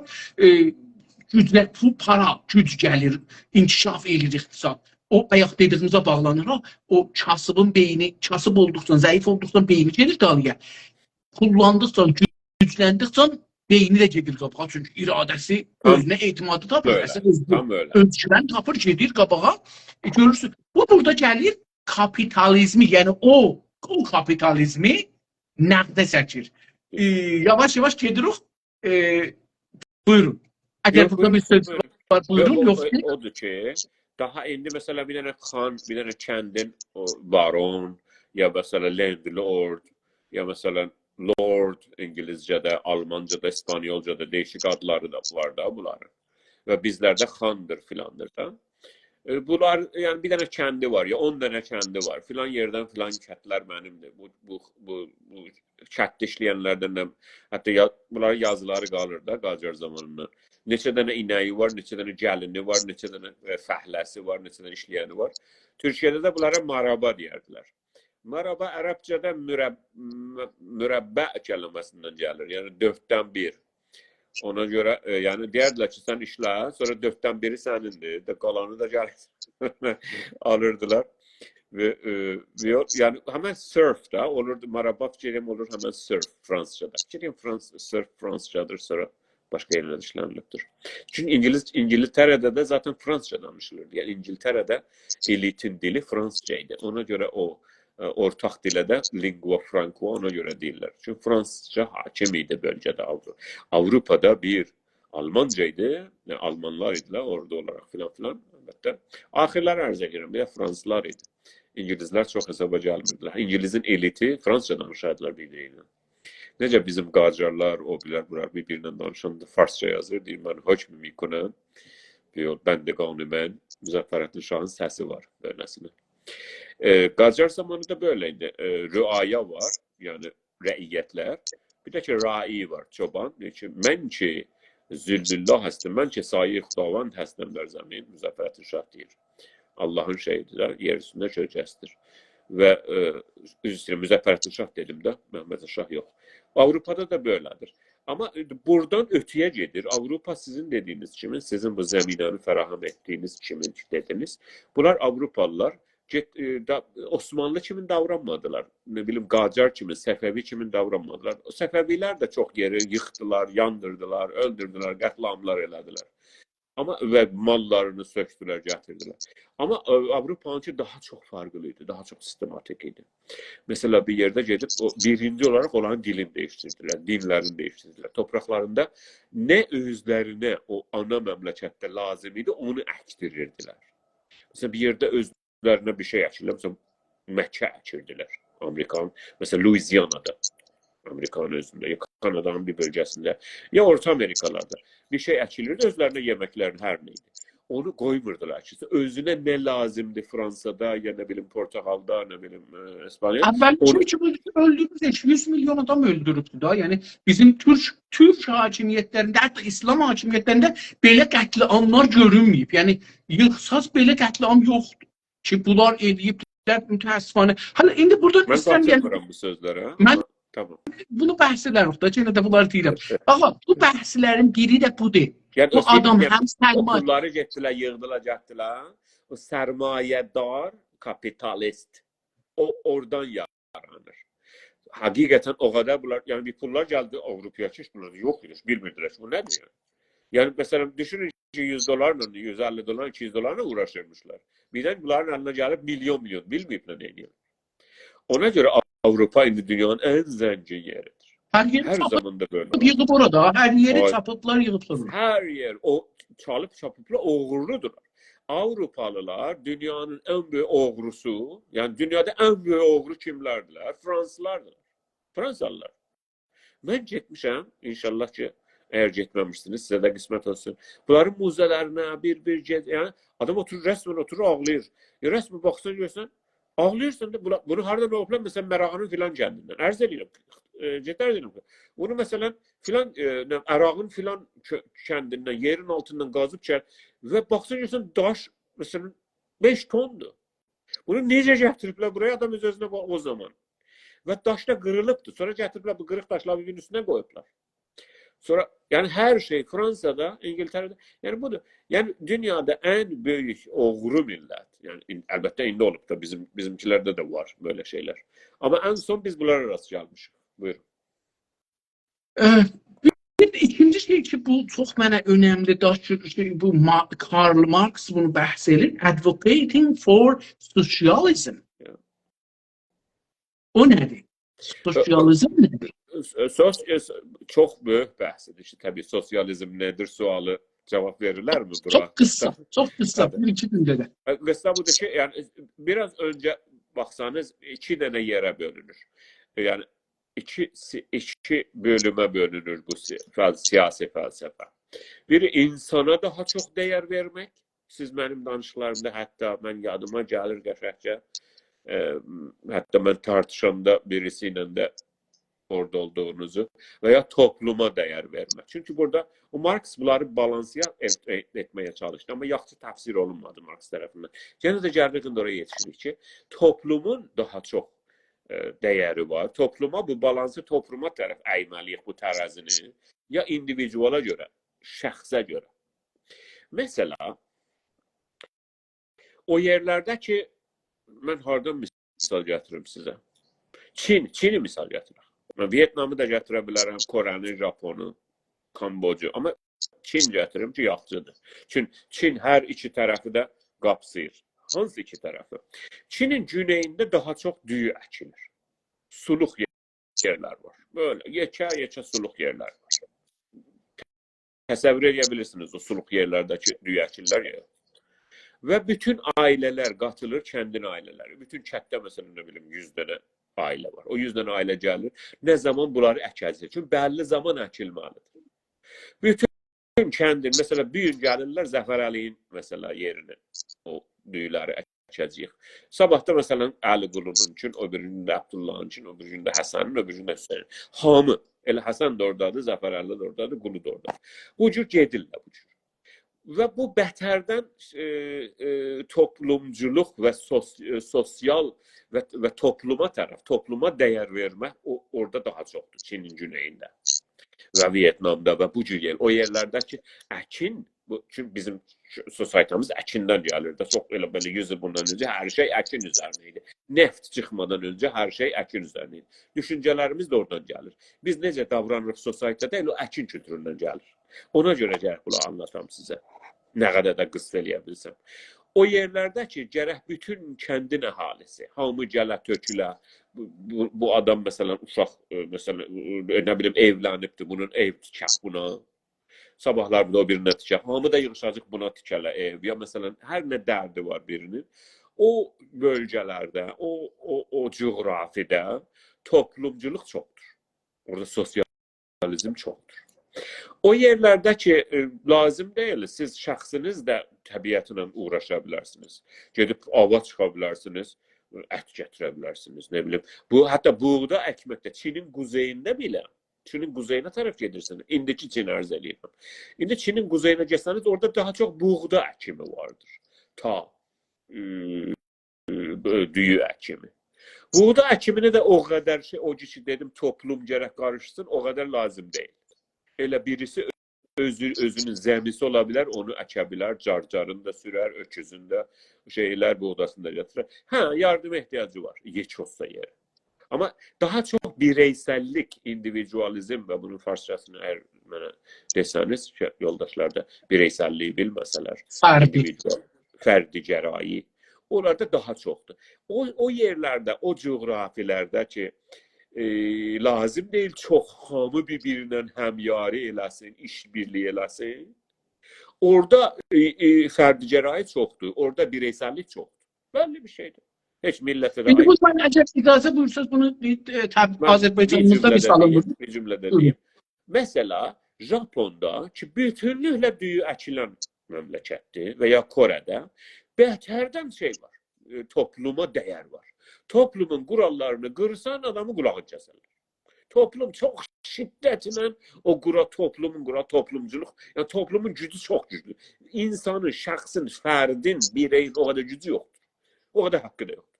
Amma mesela Japonu təsəvvür, Amerikanı düşünür. Amerika nədən düzəlmiş? Amerikanın kökü nədən düzəlmiş?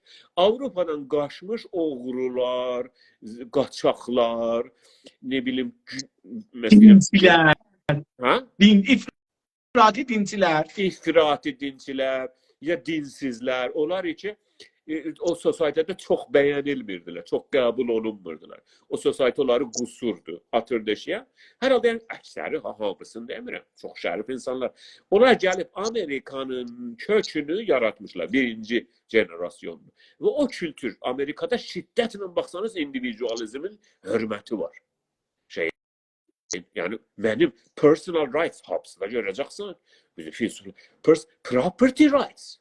Mesela bizim demeyeyim, bu toplumun önemli olan yerlerinde property rights çok önemli değil. Birbirinin bağında. Hamı hiç fark eləməz kim hardadır. Elbette lazım ki birisi yazsın sonunda. Ama o kadar da şiddetle property, yani malikiyyət haqları filan Amerikada başlamış bunlar. John Locke'da da var bunlar. Ve malikiyyət haqqı ki biz ona çox inanmırıq. Yer malikiyyət haqqı. Ki biz qəbul edən, biz topluma daha çox dəyər veririk bireysəlliyə. O da gənə də şeydir, ərz elədim, harda onların qaynağını siz ərz elədim insan beynində. Hansı coğrafilərdə daha çox topluma o tərəzinin o şeyi bu tərəfə əyilib o tərəfdə. Və sosializm, kommunizm, məmləkətlərimizin hamısı toplumculuğa daha çox dəyər verir. Ta şəxs. Ondan filan şey istəyirəm. İstəyirsən. Sən toplumun önəmlidir. Buyurun. Mən yəni bu bəhs olacaqdır. Umarım ki inşallah ömrümüz olsun bunları bəhs edin. Siz siyasət fəlsəfəsinə çəkirsiniz. Biz də istəmirik, amma siz də çəkirsiniz. Bunlar siyasətdir. Bunlar istəyirsiniz, istəmirsiniz bunu. Baxın, məsələn, Güney Azərbaycanda bu yaşanır. Sofyan adlı bir yer var. Siz də tanırsınız, mən də tanırım. Dostlar da bilirlər. Məsələn, burada sosializm, yəni toplumsal işlər çox önəmlidir. Məsələn, mən qızımı ərə verirəm, ya oğlumu evləndirirəm, bu mənim işim deyil. Sofyanlıların hamısı yığışırlar. Bir dənə onların məscidləri var ora. Bu məsciddə qərar verirlər ki, bu ay kimlər evlənəcək, kimlər ərə gedəcək, kimin oğlu əskərliyə gedəcəkdir, kim iş aşmalı yox, kim ev lazimidir. Hamısı bu toplum qərar verəcəkdir. Hər kəsən cibindən pulanı çıxarıb qoyacaqdır ortaya. Toplum gedəcək o evi yaptıracaq, onu ərə verəcək, onu evləndirəcək, ona iş yer atacaq, ona bir imkan alacaq. Sosyalizm budur da, sosyalizmin bir boyutu budur. Yəni, indi bu Təbrizin bir çox, mən Təbrizdə ömrümün bir çoxunu orada geçirdiyim üçün, Təbrizin bir çox yerində mən indi bunlara woman sosyalizm desəm daha yaxşıdır. Nə sosyalizm?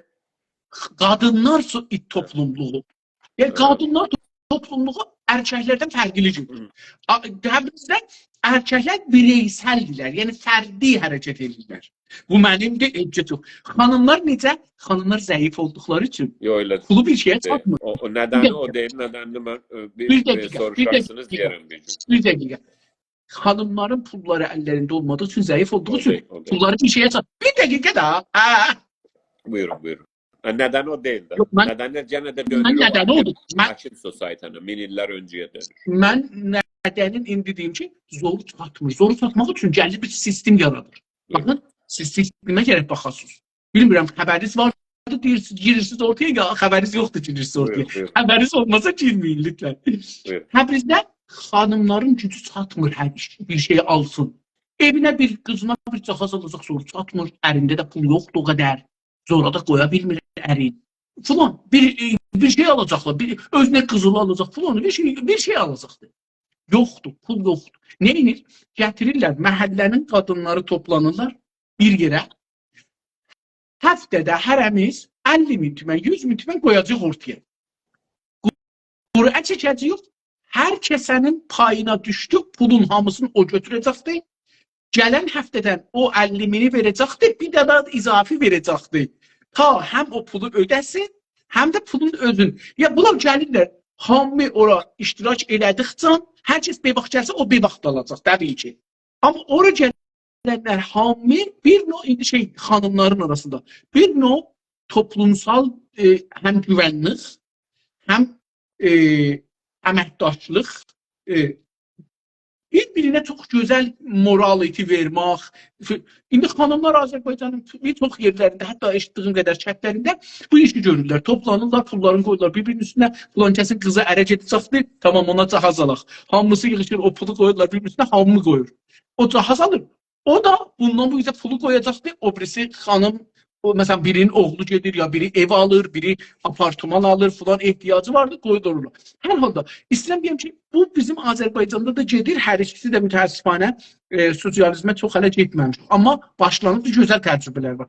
İcazətle ben 2 tane da son var. Bunları okuyayım. Üstünde əslində indi 1 saat, 1 saatdən 20 dəqiqəsi falan ki danışırıq. 20 dəqiqə deyək. Danışırıq. Mən istirdim ki bunları mesela 10 dəqiqədə deyək tutaraq gedək əl dərsimizə. Olmadı. Gözəl. Bu da bir məsələdir. Biliyoruz ki siyasət fəlsəfənin bəhsidir və o da getdikcə zaman içində hər millət öz məsələsini fəlsəfənin bəhsi edir. Biz də bunu eləməliyik. Marxdan sonra geçək John Rawls. Ya Rawls. Rawls olacaq deyil. Rawls olacaq. Rawls olacaq. Rawls. John Rawls, A Theory of Justice explores principles of social justice and equitable distribution of resources. Bu da güzel alettir. Generalın düşüncesi budur ki, o bir millət ki biz coğrafiyada yaşayırıq. Onun hər halda, mən öyle onun tərcüməsini deyirəm ki, bunu dediniz ki, çox uzun olmasın.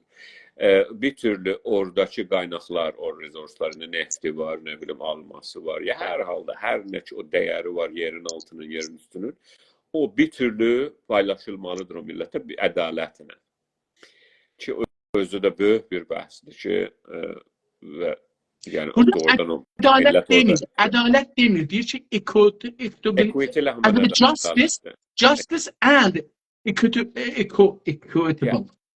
Hemen equitable ve justice hemen yani eşit seviyede o millet ona sahiptir. Ve öz büyük bir bəhs açır ki doğrudan sahip mi? Niye sahiptir orada yani?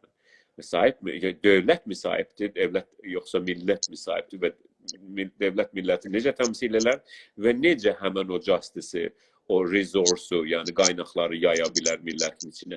Bu özü böyük bir bəhs açıb. Məsələ, mən bilmirəm bir dəfə sizə dedim ya yox. Məsələ Kanada devləti, yəni state ki orada dediniz ya biraz önce İngilizcədə state sözünü işlətdiniz. Kanada devləti, Kanada toprakları dünyada en büyük ülke, ikinci en büyük ülkedir toprak olarak, vüsət olarak. Ve suları ve dünyada en çok su olan memleketlerden en çok nefti, en çok alması, en çok uranyumu, en çok ne kadar zenginlik, gümüşü, ne deseniz ama Kanada'da var.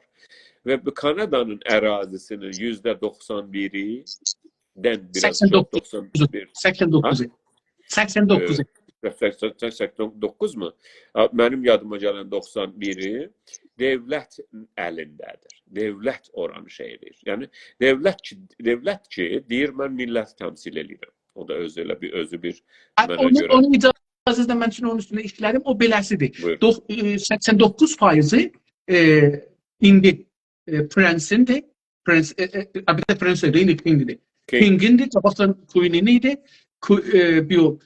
Onun işlətməsi, o 89%'ın işlətməsi federal dövlətə və provincial dövlətlərə təfviz edildi ki, onlar o işlətmədən kira kimin veribdir? Kira 12% ona verməlidirlər. Hər nə olursa olsun, hətta bir dənə cəlib bir şey vardı. Əgər siz bir ev alarsınız burada, yer alarsınız, o yeri yazanda yazır ki, bunun altında, üstündə hər bir şey tapılsa ki, ərzi şey, ekonomik olsun, onun 51%'i Queen ya King'indir. Crown'un yani. Crown'un. Əhd saltanatın içində. Adı Crown'un. Məsələ budur ki, mən Kanadadan misal gətirdim, Avustraliyada deyə bilərəm, Amerikada.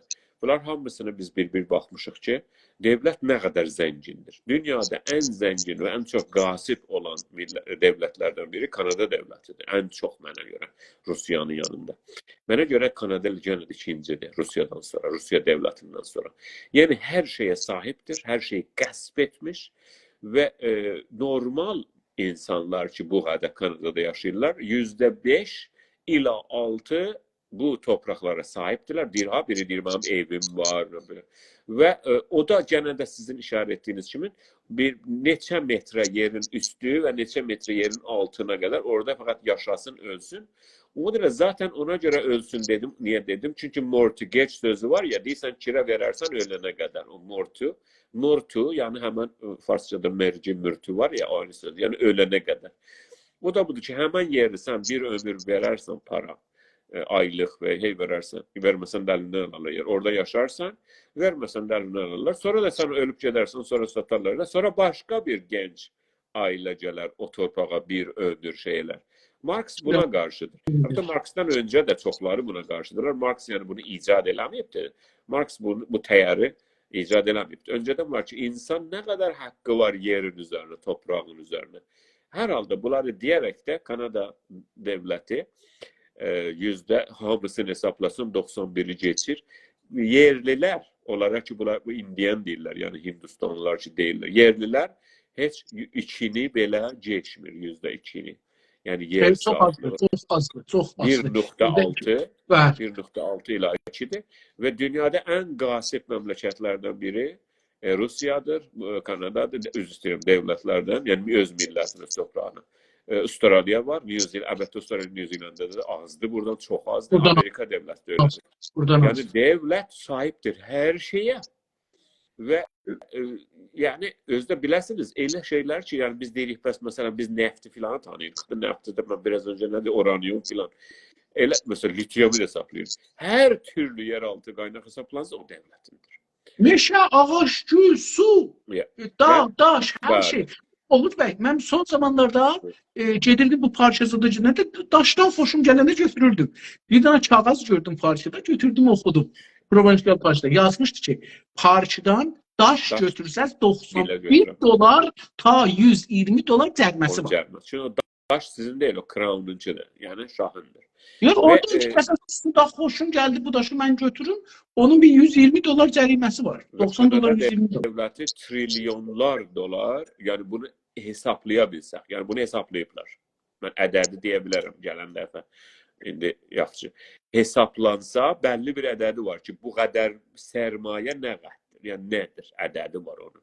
Ki, Amerikanınki yadıma gəlir, Kanadanınki yadıma gəlmir. Fikrim Kanadanınki 30'dan biraz çoxdur, trilyon dolara denk gəlir. Amerikanınki 300 trilyona denk gəlir. Yəni, və Türkiyəninki yadıma gəlsə 10-12 trilyona denk gəlir. Yəni, hər nə ki var idi devlətin. Yəni, hər nə ki eləyə bilər, səfərbər etsin. Bunlar evet, İranda da çox şeyi dövlətə veriblər. Və 2 dənə sistem var orada. Yəni 3 sistem var əslində İranda. yəni siyasi olaraq öz bölgəmizə keçsək, siyasətə istisna baxsaq, bir dövlətdir, ən başda güclü yer sahibi, resursların sahibi dağlar, mərtələr ad qoyubdur, meşələr, sular, yeraltı qaynaqlar hamısı dövlətin. İslamda da öyle. İslamda öyle. Kur'an'da da öyle değil. Biz İran'ın da danışırıq, feynən İran'da. Ondan ikincisi nədir? İkincisi ki, ən güclüdür, dövlətlə rəqabət eləyə bilir və dövlət güclü olanda onu əlinə getirdir, ovqafdır. Ovqaf hər 10 metrdən 7 metri təqribən ovqafındır. Ondan sonra üçüncüsü, siz, mənim dədəm, sizin dədəz, bizlərik ki, burada 50 metr, orada 100 metr, orada 1000 metr yerimiz vardı bağımızdan, zəminimizdən. Onları da əgər, indi diqqət buyurun, əgər hər şey vergiyə bağlanmış. Vergidən əlavə, Oğuz bəy, vergidən əlavə. İndi məsələn, deyək ki, mən vətəndən məcbur olmuşam, qaçmışam, məcbur olmuşam. Yəni, göylümlə çıxmamışam ki, məcbur olmuşam. O vətəndəki torpaqları əkib dökə bilməsəm, dövlətindir. Oraya yetişməsən sənin deyil. İslam alır əlbəttə. Adına deyir dair, bayir. Dair olsa işi yoxdur, bayir olsa alır. Yəni İran dövləti belə bir buna görə ki, yəni əslində indi dövlət məsələsində keçəndə gərək bunu ciddi bəhs eləyək ki, dövlət dediyimiz nədir? Və dövlət dediyiniz bir düşün bir nizami qrupdur. Daha ağıllı insanlar yığışıblar bir yerə və o torpağı və orada yaşayan əhalini sömürə və onlara zor deyə və bütün onları da o şallağın altında, qorxuyun altında tuta və öyle idarə eləyə. Buna deyirlər dövlət. Tamam. İndi onu dedim, bəhs edərik sonra. Gəlmədiniz ha bizim tərifimizi dövlət. Yox, niyə? Birazını qəbul edəcəm, birazını yox. Birazını qəbul edəcəm. Yəni haqq payı %70 var. Yəni çox ciddi deyil, değil mi? Herhalde yəni devləti böyle yox, yox, gözəldir. Yəni o tərif əslində xüsusən İrana yetişər. Hətta mafiyaya keçsə hər yerdə öylədir. Hər yerdə öylədir. Bir mafiya qrubudur. Kanadanı da misal vurdunuz. Mən də bunun üstündə son zamanlarda 4-5 aydır bunun üstündə işləyirəm Kanadanın üstündə. Bir qrup daha ağıllı, üstün ağla sahib olan, üstün zəkaya və dəhaya. Yəni, mən ona inanmıram. Orası nə müşkülü var sizinlə? Dövlətdə sizinlə. Məncə o güclülər və pullular ki, ağıllılar yox. Eləyə bilirlər, ağıllıları alarlar, xidmətlərinə bərdə kimi işlədələr. Öncə nizami gücü olmalıdır. Öncə nizami gücü olmalıdır. Arz edirəm də. İndi o gücə görə də danışacaq. Mən bir məqalədə yazırdım, çox uzun bir şey, amma təəssüflə onu yazıb qutara bilmədim. Yarımçılıq qoydum. Bu şeylərə qatılmaq istəmirəm. Tamam. Amma son filsafada baxaq ki, siyasəti nədir yerləşdiribdir? Son filsuf Jürgen Habermas. Jürgen Habermas. Onu lap belə yuxarı səviyyədə siyasət fəlsəfəsi oxuyanlar oxuyarlar. Habermas'ı. Habermas çox dəyərli birisidir. Habermas theories emphasizes the importance of dialogue and public participation in political decision making. Wow. Güzel. Buyurun. Buyurun, siz buyurun. Mən Habermas'a çox hörmətim var. Kimə hörmətimiz yoxdur ki, filosofların hamısına hörmət qoymalıyıq. Yəni bu tarix. Ərz elədim, bunlar bir mum kimi, şəm kimi. Siz düşünün ki, hər kəs öz keyfinə gedib oturub heç iş görməyə bilər. Lazım deyil. Heç kəsə də borcu yoxdur. Mənim düşüncəmə görə bir insanın heç bir borcu heç kəsə, kimsəyə, heç kəsə yoxdur. Böyle bir borcuna doğulmayıbdır və bu borcu da onun üstünə yükləmək olmaz. Aynı fəlsəfiyə dayanaraq, eğer birisi, bir filosof özündən geçmişsə, zamanından geçmişsə, öz rahatlığından geçmişsə, düşünce üretmek istemişsə, həyatını hətta, mən filosoflar tanıyıram ki, öz həyatında düşünceleri çap olunmamış, basılmamış, qorxmuş. Sonra öləndən sonra çıxmışlar bazı cüzbələr filanlar. O gün şeyi oxuyurdum, indi yadıma gəlsə deyərəm, öz həyatında bir şey çıxmamış. Sonunda 20 sayfa filanlısı hazırlamışmış. Bütün dilçilik tarixinin kökünü değiştirmiş. Bəli, mən Kanadalıdır. Oldu. Keçiş gözlə. Hər halda indi mən Hafizə yardım edər. Communication dünya bir kətdir deyə teorisi var. Ben biliyorum çünkü. Herhalde bir mum kimindiler, bir şam kimindiler. Düşün ki insan yani hakikaten daha üstün bir insan olmalıdır ki mənə görə. Mənə görə üstün insan odur ki ihtiyacı da yoktu, zamanı da yoktu. Ne diyorlar? Lüzumu da yoktu. Gələ zaman qoya öbürünü aydınlatmağa, işıqlandırmağa. Və şey de onlardan biridir. Habermas və diyalogun hər zaman açıq olmasının və dayanışmanın və danışmağın önəmini orada bətərdən bildirir. Biz Habermas barəsində həqiqətən bir 10 cəlsə qoyaq. Tamam. Habermas deyir ki, pəs təkid edilir ki, dövlət ilə millət arasında ya public participation, ümumi millət siyasətdə dixalət eləməlidir, danışmalıdır. Təəccüb edirəm sizin bu listanızda mesela Michel Foucault yox idi. O geçen dəfə yox, ona görə belə yazır da, yazır ki these are just a few of the many influential philosophers who have contributed to political thoughts.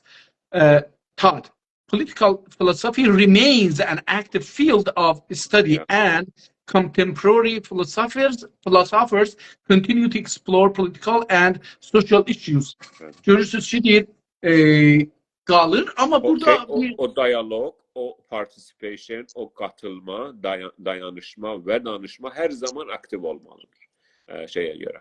Elə mən ona görə Foucault'da da deyir ki, hər zaman o direniş devam etməlidir zülmə qarşı. Yəni demokrasi, özgürlük ve demokrasi Səfəli bəy, bir dənə bir çırağın çırağı vurursunuz da düğmeye yanır ya sönür. Öyle değil. On and off. Yani ya açıktır çıraq, ya ışıktır ya karanlık. Öyle değil. Özgürlük, insan hakları, özgürlüğü tişrar ediyor. Bağımsızlık, özgürlük, insan hakları. Bunlar öyle değil ki sizin varınızda yok ya bir milletin. Bunlar her zaman savunurlar. Yani her gün, her ay devlətdə, millətdə. Mesela milletin özgürlüğü. Eğer biraz millet qəflət eləsə, devletin işi budur ki, o özgürlüğü ondan alsın. Yani öyle bir şeydir. Səratan kimi bir şeydir, darışır yemağa. Gücün təbiəti ve doğası insanı şey eder, bozar. Daha çok güç, daha çok bozar insanı. Power corrupts people or human. Absolute power absolutely corrupts. Yani çok güç ve büyük güç, yani mutlak güç seni bütünlükle bozar, seni onlar bir tane divane deliler. Siz düşünün ki sizin sözünüzle mesela adamları siz yani kontrol yapabilirsiniz. Ve bu vəhşətli bir şeydir. Yani siz Hitler yadına düşürsün, ya Xomeyni yadına düşürsün. Xomeyni yadına düşsün ki özü məclisdə deyir ki, mən indi getdik burada deyə bilərsiniz ki, bu siyasətə İstəmirəm də. Amma vaqiət budur ki, o məclisdə deyir, amma mənim ləyaqətim yoxdur, amma indi düşmür aşağı. Heç kəsə də fürsət sənin imkanı vermir. Sizin misalınız. Ağa, o iki buyurdunuz, o bəlkə siz buyuran ayrı filsufdur. Bu filsuf ki, mən bilirdim, teorisi ilə tapdım. Marshall McLuhan öləndən neçə il sonra, neçə 20 il sonrasından dünya bir çək kimindir? Bəli. O düşüncəni o gətirdi McLuhan şeylərdir. Bəli, bu öləndən sonra, neçə il öləndən sonra yazısı tapıldı. Xanımısı tapdı özü də. Bilmiyorum, xanımızdan yazıb qorxurmuş bunu yazdı. Kanadada nədən? Çünki bilirsiniz, bizim Molla Sədra da belə olubdu. Allah rəhmət eləsin, Molla Sədranın da xanımısından çəkinirmiş. Ya xanımısı ondan çəkinirmiş. Elə ki ölür, xanım o qəs sevinir ki, durur gedir o birisi otaqda kitabları yandırır. Ki mən bundan kurtardım, bu məni sevmirdi, kitabları sevirdi. O da bir cəhalətin şeyidir də. Cəhalətdir o cəhalət. Ağa, mən bu günləri bu bəhsi gətirməkdə istirdim sizə bunu ərz edeyim ki, siyasət fəlsəfənin ən önəmli parçasıdır.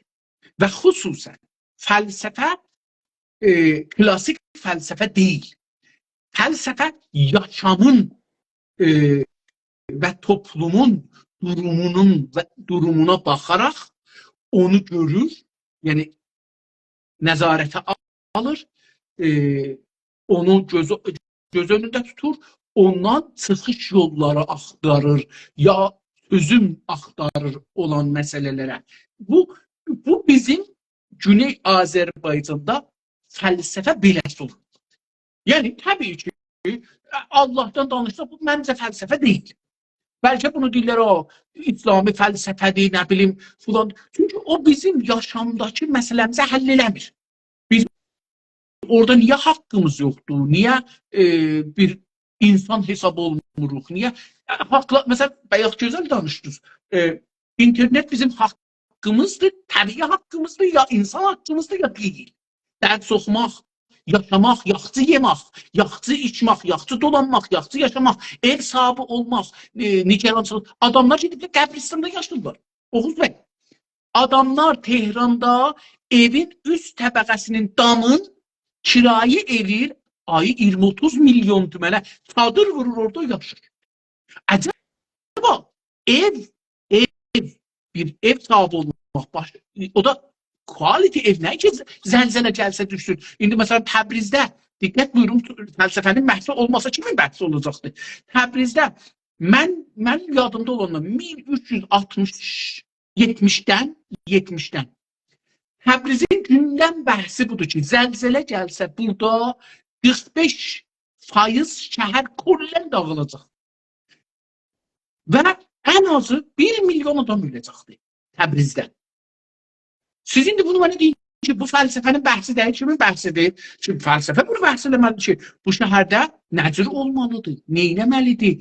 Şurayı şəhər, ustandar, fərmandar, bəxşdar, dövlət, ixtiyar kimin əlində olmalıdır? Kim bunları görməlidir? Kim bunları canın qorumalıdır? Yox, o evi ki, gecə yatacaqam, səhər uşaqları böləcək, arvadım öləcək, dedəm nənəm öləcəkdir. O ev deyil ki. O əslində bir dana bomdur, qoyublar partlasın, sabah bu rejim məni öldürsün. Ha bu partlayacaq, mən bilmirəm. Amma o əslində odur. Bu ev deyil. Məncə fəlsəfə bunları danışmalıdır. Yəni Güney Azərbaycanın fəlsəfəsi, Güney Azərbaycanın durumun, şəraitin, çıxış yollarını danışmalıdır. Və bu siyasətdir. Yəni əgər siyasət, fəlsəfə budur. Əgər siyasət budursa, fəlsəfə də budur, siyasət də budur. Yəni ikisi də budur. Mən belə görürəm. Fikir edirəm ki, buna girməli yox. Təbii, burada deyə bilər ki, Xameneyini bəhs edək, ya gedəməyək. Yəni, Xameneyi şəxs olaraq, əgər orada, bu məncə, əgər o sistemdə bir şeylər onsuz dəyişir, o olmasa dəyişə bilər, olduqda dəyişə bilmir.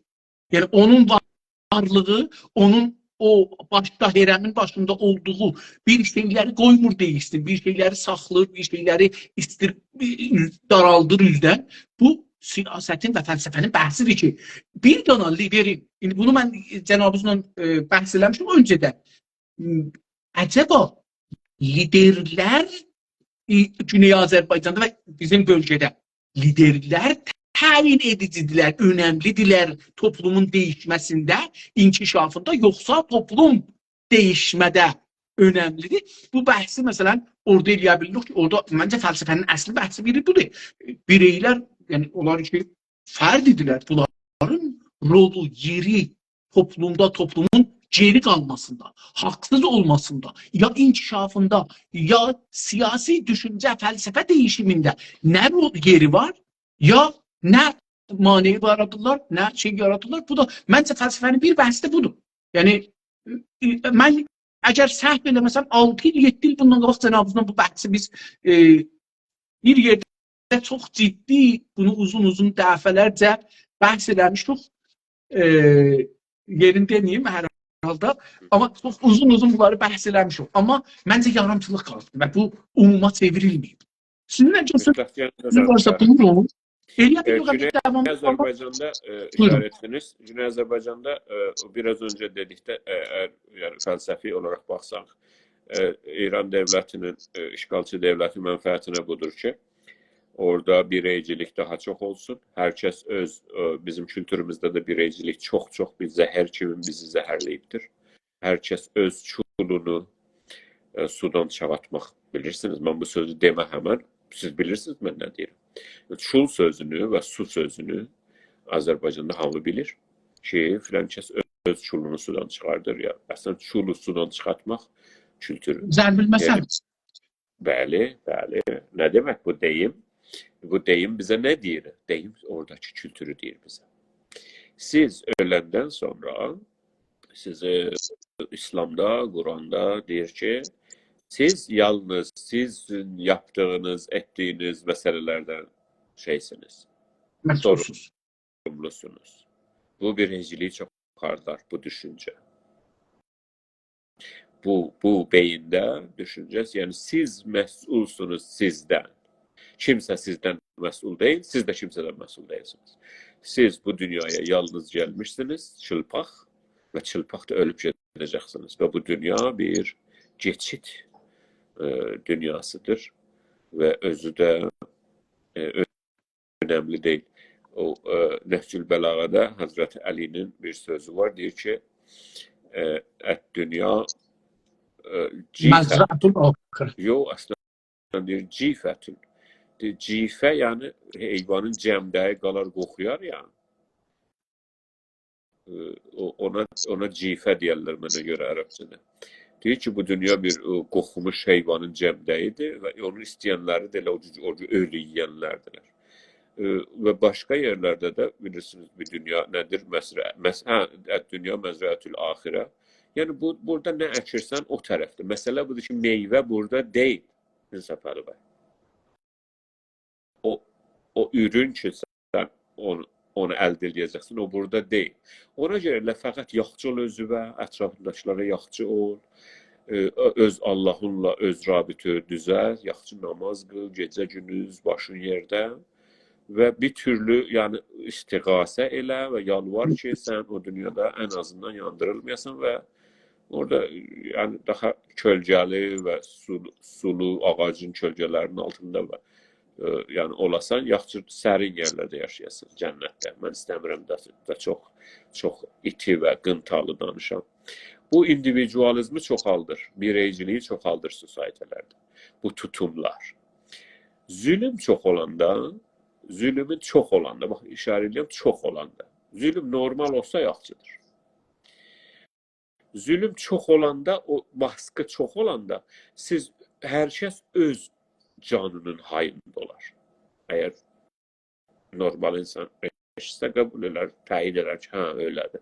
Yadına düşər ki, əgər zülüm olsa, hamı birləşər o zülmə qarşı.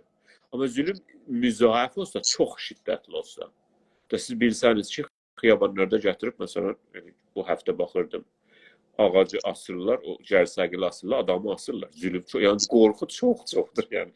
Zülmün şiddəti çoxdur, yəni. Yəni, hər kəs öz hayında olmalıdır. Hətta o qədər öz hayında olur ki, özü öz qardaşını, özü öz həm məhəlləsini, özü öz yoldaşını və ya həm şəhrisini lova verir zalimə qarşı. Yəni, hətta o Xumeyninin bir sözü var idi ki, hamı gərək bir-birini lova versin və bir-birinin casusu olsun. İslamdan əlbəttə bunu deyir, Quranda bu var ki, sizin öz ailənizdən olsa, atanızdan olsa, ailənizdən olsa da gərəksiz, bir kafir olsan, məcbur deyilsən ki, şey eləsin, onun yanında. İndividualizm çoxalır, bireycilik. Biraz öncə sizə dedim ki, Amerikada bireycilik çoxdur, niyə? Çünki onun nədənlərini dedim. Güney Azərbaycanda bireyciliyin, yəni biraz öncə deyiz, axırda biz fəlsəfi baxanda biz buna çarə tapmalıyıq ki, bu nə deyir buna fəlsəfi baxış? Biz deyirik ki, individualizm çoxdur Güney Azərbaycanda. Zaten, yəni öncə xəstəliyimiz görməliyik. Xəstəlik budur ki, toplumculuq azdır, yardımlaşma azdır, dayanışma azdır Güney Azərbaycanda. Orada Güney Azərbaycanda, mən Bəluçistanı demirəm, istəsəniz Bəluçistanı danışarıq. İstəsəniz Təbbəti danışarıq, amma Güney Azərbaycanı danışırıq. Ona görə biz bunu danışanda bizə deməyin ki, niyə məsələn Türkmenistanı demirsiniz? Yox, biz indi üçün bunu danışırıq. İstəsəniz gəlin o danışaq. Güney Azərbaycanda zülüm çoxdur. Güney Azərbaycanda biz baxırıq, orada gəlirlər bir-birini. Elə həmən şəhrin qızını. Yəni o qızı öz şəhrinin qızı görmür. O deyir, birinin qızıdır. Başa çıxılmış ya məsələn bir şey demişəm. Yəni o suçu ona verir, o zalimə vermir. Yəni bu suç bundadır ki, o zülm onun başına gəlir. Yəni zəifi tez vurur. Yəni zalimin yanında. Qızın kimi dışarılar o qızdan himayət eləyirlər. Dururlar dalda baxsınlar ki, zalim, polis, o dövlət o qızın haqqını əlindən alsın, iradəsini əlindən alsın. Bir iş görmüşlər, həttəmən bir iş görmüşlər. Zalimi tövcih eləməyə çalışır. Niyə? Çünki individualistdir. Mənzurum da individualistdən, yəni bireycidir, nədir? Bayaq nə dedik farsçasına onu? Fərdi geradır. Yəni mən çulumu sudan çıxardaram, qonşumu tutublar. Həttəmən bir xətası varmışdı. Əgər bir xəta eləməsəydi, da tutmazdılar ki. Yəni qanuniyyəti, məşruiyyəti verir işğalçıya və zalim. Ya da qanun deyir, qanun budur da, qanunun var. Qanun düz deyil axı. O qanunu qəbul edir. Aysa, o qanunu qəbul edir. Yəni o düşmana inanır. Yəni onun qurğusunu, sistemini qəbul edir. Çünki Güney Azərbaycanda baxırıq da siz hər gün baxa bilərsiniz, hər həftə. Nümunələri götürə bilərsiniz. Və hər kəs biz yanlış desək, gəlsin desin ki, öyle deyil. Biz baxdıq Təbrizdə 10 dənə videoya, klipə, millətlə danışdıq, öyle deyil. Orada bir millətin, elə o şəhərin uşağıdır. Mənəcə o uşaq o şəhərin uşağıdır. O genç, o oğlan, o erkek, o baba, o ana, o ihtiyar, o yaşlı, o kəndi, o şəhərinkidir. Təbriz olmasın, Əhər olsun. Əhər olmasın, nə bilim, Salmas olsun, fərq eləməz. Orada birini ki, gəlir xiyabandan dövə-dövə aparır. Əgər orada hamı qarışqa kimi, arı kimi, yəni topluma dəyər verən millətlər kimi. Ona görə ki, onlar daha çox toplum. Orada bətərdən o dərəcə əyilmiş topluma tərəf, arıda və qarışqada. Biz dedik ki, nə olub? Orada balans olmalıdır. Sənin də çox haqların hər şey yerində olmalıdır. Amma toplumun da topluma da qurban verməlisən biraz. Biraz da özündən topluma verməlisən. Toplum da sənə verəcəkdir. Yox. Güney Azərbaycan türkünü, Azərbaycanlını və türkü və farsı da öbürü belə bara gətiriblər keçən yüzildə və ondan da çox ki, sən öz çulunu sudan apar. Çünki sən o dünyada gedərsən, hurilərlə yatasan. Cəhənnəmə də düşmə, müğayət ol. Millətin də şəmadətinə düşmə. O düz yol ki, sənə reyl çəkmə, o yol reyldən çıxmə. Burada cəmdə biz gedirik, biraz fəlsəfədən bəlkə çıxırıq, amma dünya məzrəətül axirə dediklərində, yəni ki, mənim dünyam yox ki, mən tək bir adam deyiləm ki, mən bu toplumda əgər məzrəə düz deyilsə, əgər fəsad varsa, əgər aclıq varsa, əgər oğurluq varsa, işsizlik varsa, oğurluq varsa, əgər iş üstü olanlar milyardılar dolar oğurluq edirsə və müsabiqə budur ki, kim daha çox oğurluq edə bilər? Burada mən təkrimə 5 necə də bilərəm. Mən dünya məzrəətül axirə, dünya deyəndə bu yer kürəsindən danışır. Məndən danışmır ki. Yəni insafəli hidayətin toplumun harasında mən münzəvidə qala bilmərəm ki. Mən gərək gedəm dağ başında adamları görməyəm. 2 dana geçim onların oturam, onların sülüyünə yiyəm, orada geçsinəm. Eyvanları da öləndə bu paltar əvəzinə də onların dərisin deyəm. Belə bir yaşam var mıdır? Yəni dünya məzrəətül axirə yaşam öyleydi. İndi də danışırıq ki, İslam dediyi yaşam deyən adam dünyadan nə yer kürəsini qəsd eləmiş, nə öbürü toplumları. O elə oradakı toplumu. İslam deyən ki, yanlış öyrədiklər. Əlan Cənabız buyurandan bu yüzden mən burada kompüterə Allah bunu yaradana, hər kəs bu kompüteri, interneti düzəldibdi, rəhmət eləsin. Mən yenə forum vurdum ki, Quranda axtarış yazdı. Burada ki, Cənabız buyurdu ki, Quranda bireyçilik çoxdur. İndividualizm çoxdur. Mən burada görüm, burada nə qət yazıbdır? Anton sözündən, yəni cəm, Anton nəmiz adı vurmadıq da, 136 dana ayə vardı ki, cəm, insanlar cəmdirlər. Cəm xitab eləyib insanlara. Yəni, bəlkə müfrət də ola bilər, yəni müfrəti də adamı çıxada bilər nə qədər. İstəyirəm bunu ərz edeyim ki, dindən bəzi adamlar gəliblər, deyiblər ki, sən öz çuluvu, Cənabız buyurduğunuz. Amma bu öz deyəndə toplumda, siz toplumdan qopub tək ola bilməzsiniz, çulunuzu çıxadasınız. O toplum düzəlməsə, siz axı nə cür çulunuzu sudan çıxada bilərsiniz? Oğuz bəy. Toplumda Güney Azərbaycan toplumu mən işləmirəm. Ya məsələn deyək ki, mənim bir qonşum var. Ərəcidən bir ərəc etməyə bir qızı var. Amma mən gəlirimiz yoxdur, ona bir cihaz düzəldir. Oğlan istəyir evlənə, ev düzəldə bilmir. Hara aparacaq bu xanımı? Tamam, mən bunlar, yəni mən bilmirəm ki, hara aparacaqdır. Yox, mən bunu ərz edirəm ki, o adam ki gəlir deyir ki, individualizmə, yəni fərd gərayini təbliğ edir ki, ağa elədir, belədir, onu bizim qoynumuza dinlə də soxur. O özünün mənafiyin və o sistemin mənafiyin qorumaq üçün deyir.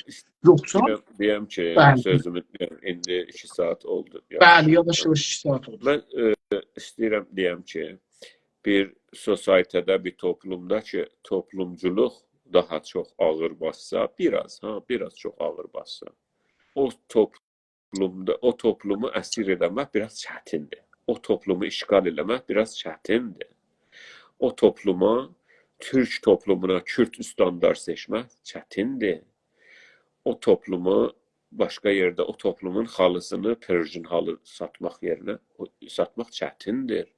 O topluma Fars toplumu, İran toplumu, Şahzadəqanı Parsı demək, onun futbolistinə falan demək çətindir. Çünki o topluma dəyər verir. Siz məsələn traktor şeyində, mən Şahzadəqanı Parsı dedim, yadıma düşdü, futbol yadıma düşdü. Siz baxsanız, cavanlar, qızlar, oğlanlar yığışırlar, bu traktor timini alqışlayırlar. Orada bir toplumculuq yaranır. Bir qrup yaranır, bir kənd yaranır ki, traktorcular, bir-birinə təəssübləri var. Onların yanında gedib, sən nə bilim, Persepolis paltarı filan görsən, sən dövərlər. Yox, o uşaq məsələn, məriz də orada, vilçer ilə gəlibdi, onu başlarını alıb aparırlar. Ya, orada toplumculuq ağır basır. Amma həmən biz də o ruhu istəyirik Güney Azərbaycanda. Əgər toplumculuq, bir dənə əqrəbəni düşünün, Güney Azərbaycanda indi biz o əqrəbiyə baxsaq bir filosof nəzərindən, baxış açısından, o əqrəbə tarazi gözüdür. O indi çoxdandır ki, individualizmə əyrilir, 100 ildən çoxdur. Yəni zülmü daha rahat düşənlər adamlarımız tarazi kimi. Tərəzi də deyə bilərsiniz, o əqrəbə də deyə bilərsiniz. Tərəzi də deyə bilər. Tamam. Bu tərəfi ki, bu fərdi-gərayı, bu bireysəllik, mən qurtulum.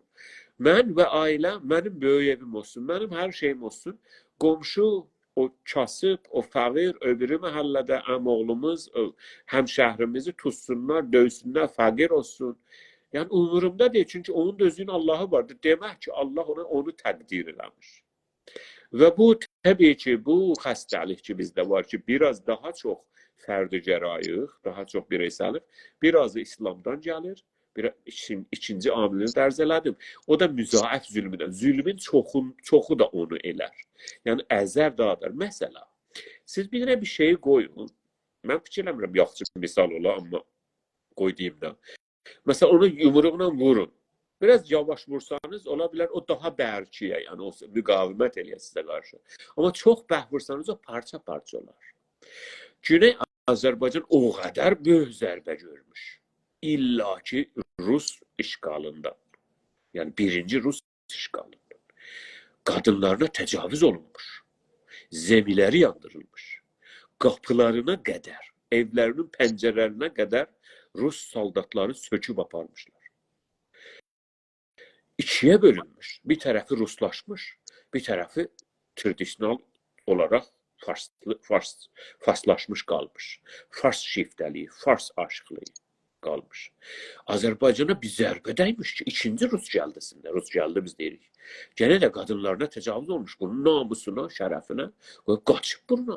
Bunun eliti qaçmış Şimalda, Şimal Azərbaycan deyilən yerin, yəni yüz minlər bunun eliti, pullusu, ağıllısı öldürülüb, Sibirlərdə qalmışlar. Təhqir olunmuşlar Azərbaycanda. Cünub da öyle. Şimal özünü yavaş-yavaş toplamağa çalışır. Özünə bir qurur. O Heydər Əliyev o sözü dedi ki, mən fəxr edirəm. Yəni birinci böyük siyasi, əlbəttə öbürlər də demiş. Amma Heydər Əliyevin sözü məşhurdur ki, mən bir fəxr edirəm ki, bir Azərbaycanlıyam. Yəni Azərbaycanlı olmaq fəxrmiş demək. Biz bilmirdik. Biz dedik, Azərbaycanı 100 il öncə deyirdik ki, Azərbaycanla qoyun olmaq deməkdir.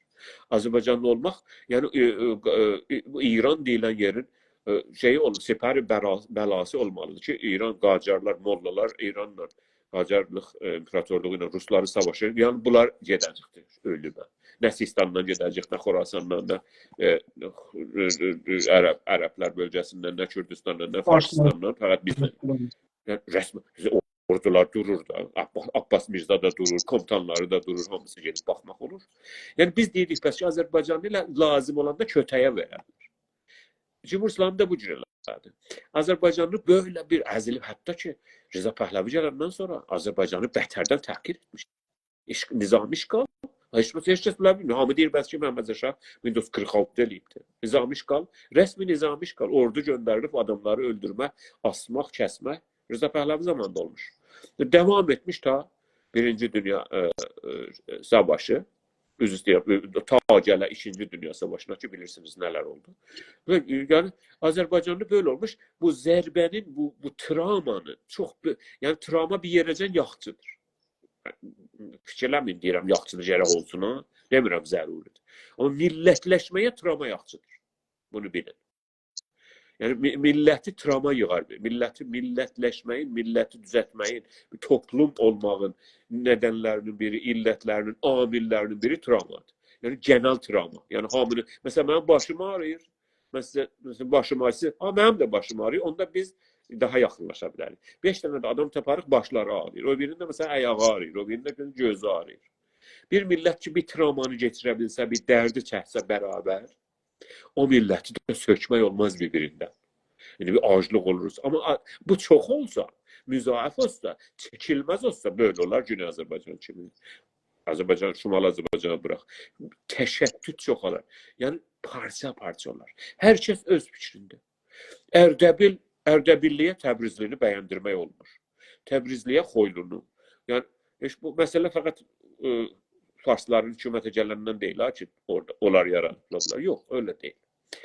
İndividualizm bizdə çoxdur. İslamın ücubatından və zülmün müzaif oldu və çox zülmün olduğundan.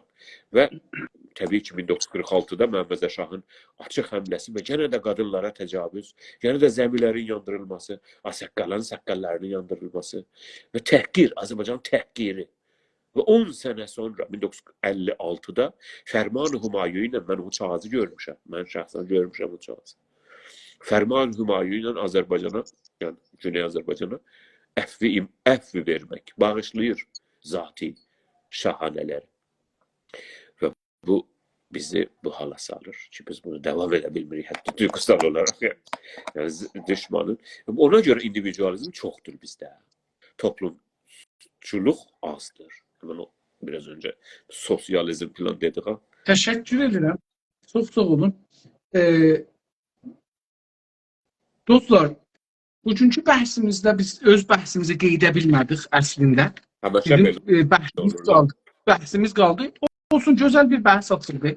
Fəlsəfənin bir balaca tarixinə getdik əslində, Oğuz bəy. Urupal filosoflarının, beləsi desək, yaxşıdır. Fəlsəfə deyəndə Güney Azərbaycan filosoflarının yox, Türk filosoflarının yox, İslam filosoflarının da yox. Avrupa filosoflarının siyasəti nədir görürlər və siyasət hardan başlanır, Əflatundan başlanır, girir, siyasət yəni dövlət və idarə sistemi. O, oradan başlanır, girir, fəlsəfənin mövzusu olur, konusu olur.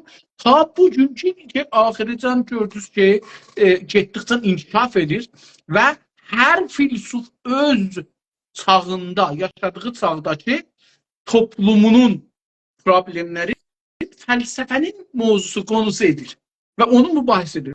Biz də Oğuz bəylə bərabər öz toplumumuzun, konuların bir burada oturup danışacağıq.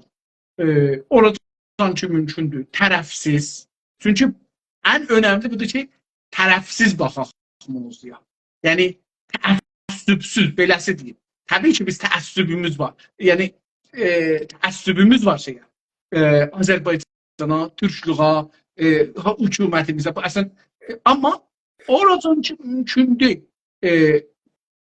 bəzi fikirlərə təəssüfdən, məsələn, deyək ki, İslamla müxalifət ya müvafiqət. Bunlar farslarla müvafiqət ya müxalifət. Bunlar. Amma biz milli mənafeyimizdən də fəlsəfiyə baxacağıq. Yəni, bunu da deyirəm. Yəni, bizim Azərbaycana təəssübümüz olmalıdır. Fəlsəfəmiz yəni bunun üstünə getməlidir. Yoxsa əgər qərar olsa biz Marksizmin dediği kimi ya bəzilər deyirlər məzhəb, bizim məzhəbi insaniyyət. Ondan geçsək da ehtiyac yoxdur ki, Güney Azərbaycandan danışaq. Elə gedərik, ümumi dünya müşkülündən danışarıq, qutular gedir. O halda ki, bizim ümumi dünya məsələsi deyil. Dostların biri bir imza toplurdular Urmu gölünün vəziyyətini görə və Azərbaycanın vəziyyətini görə göndərərlər Bakıda gedən o COP29-a.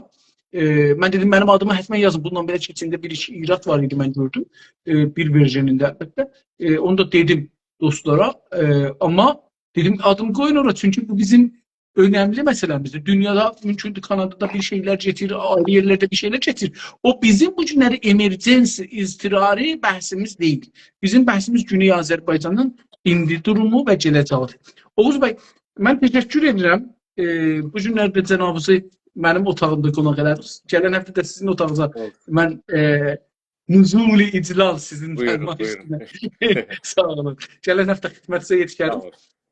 Ya gələn gün, hangi gün eləyə bilsək. Sağ olun, təşəkkür edirəm. Gecəniz xeyrə qalsın. Sağ olun. Hələlik. Görüşürük dostlar. Sağ qalın dostlar.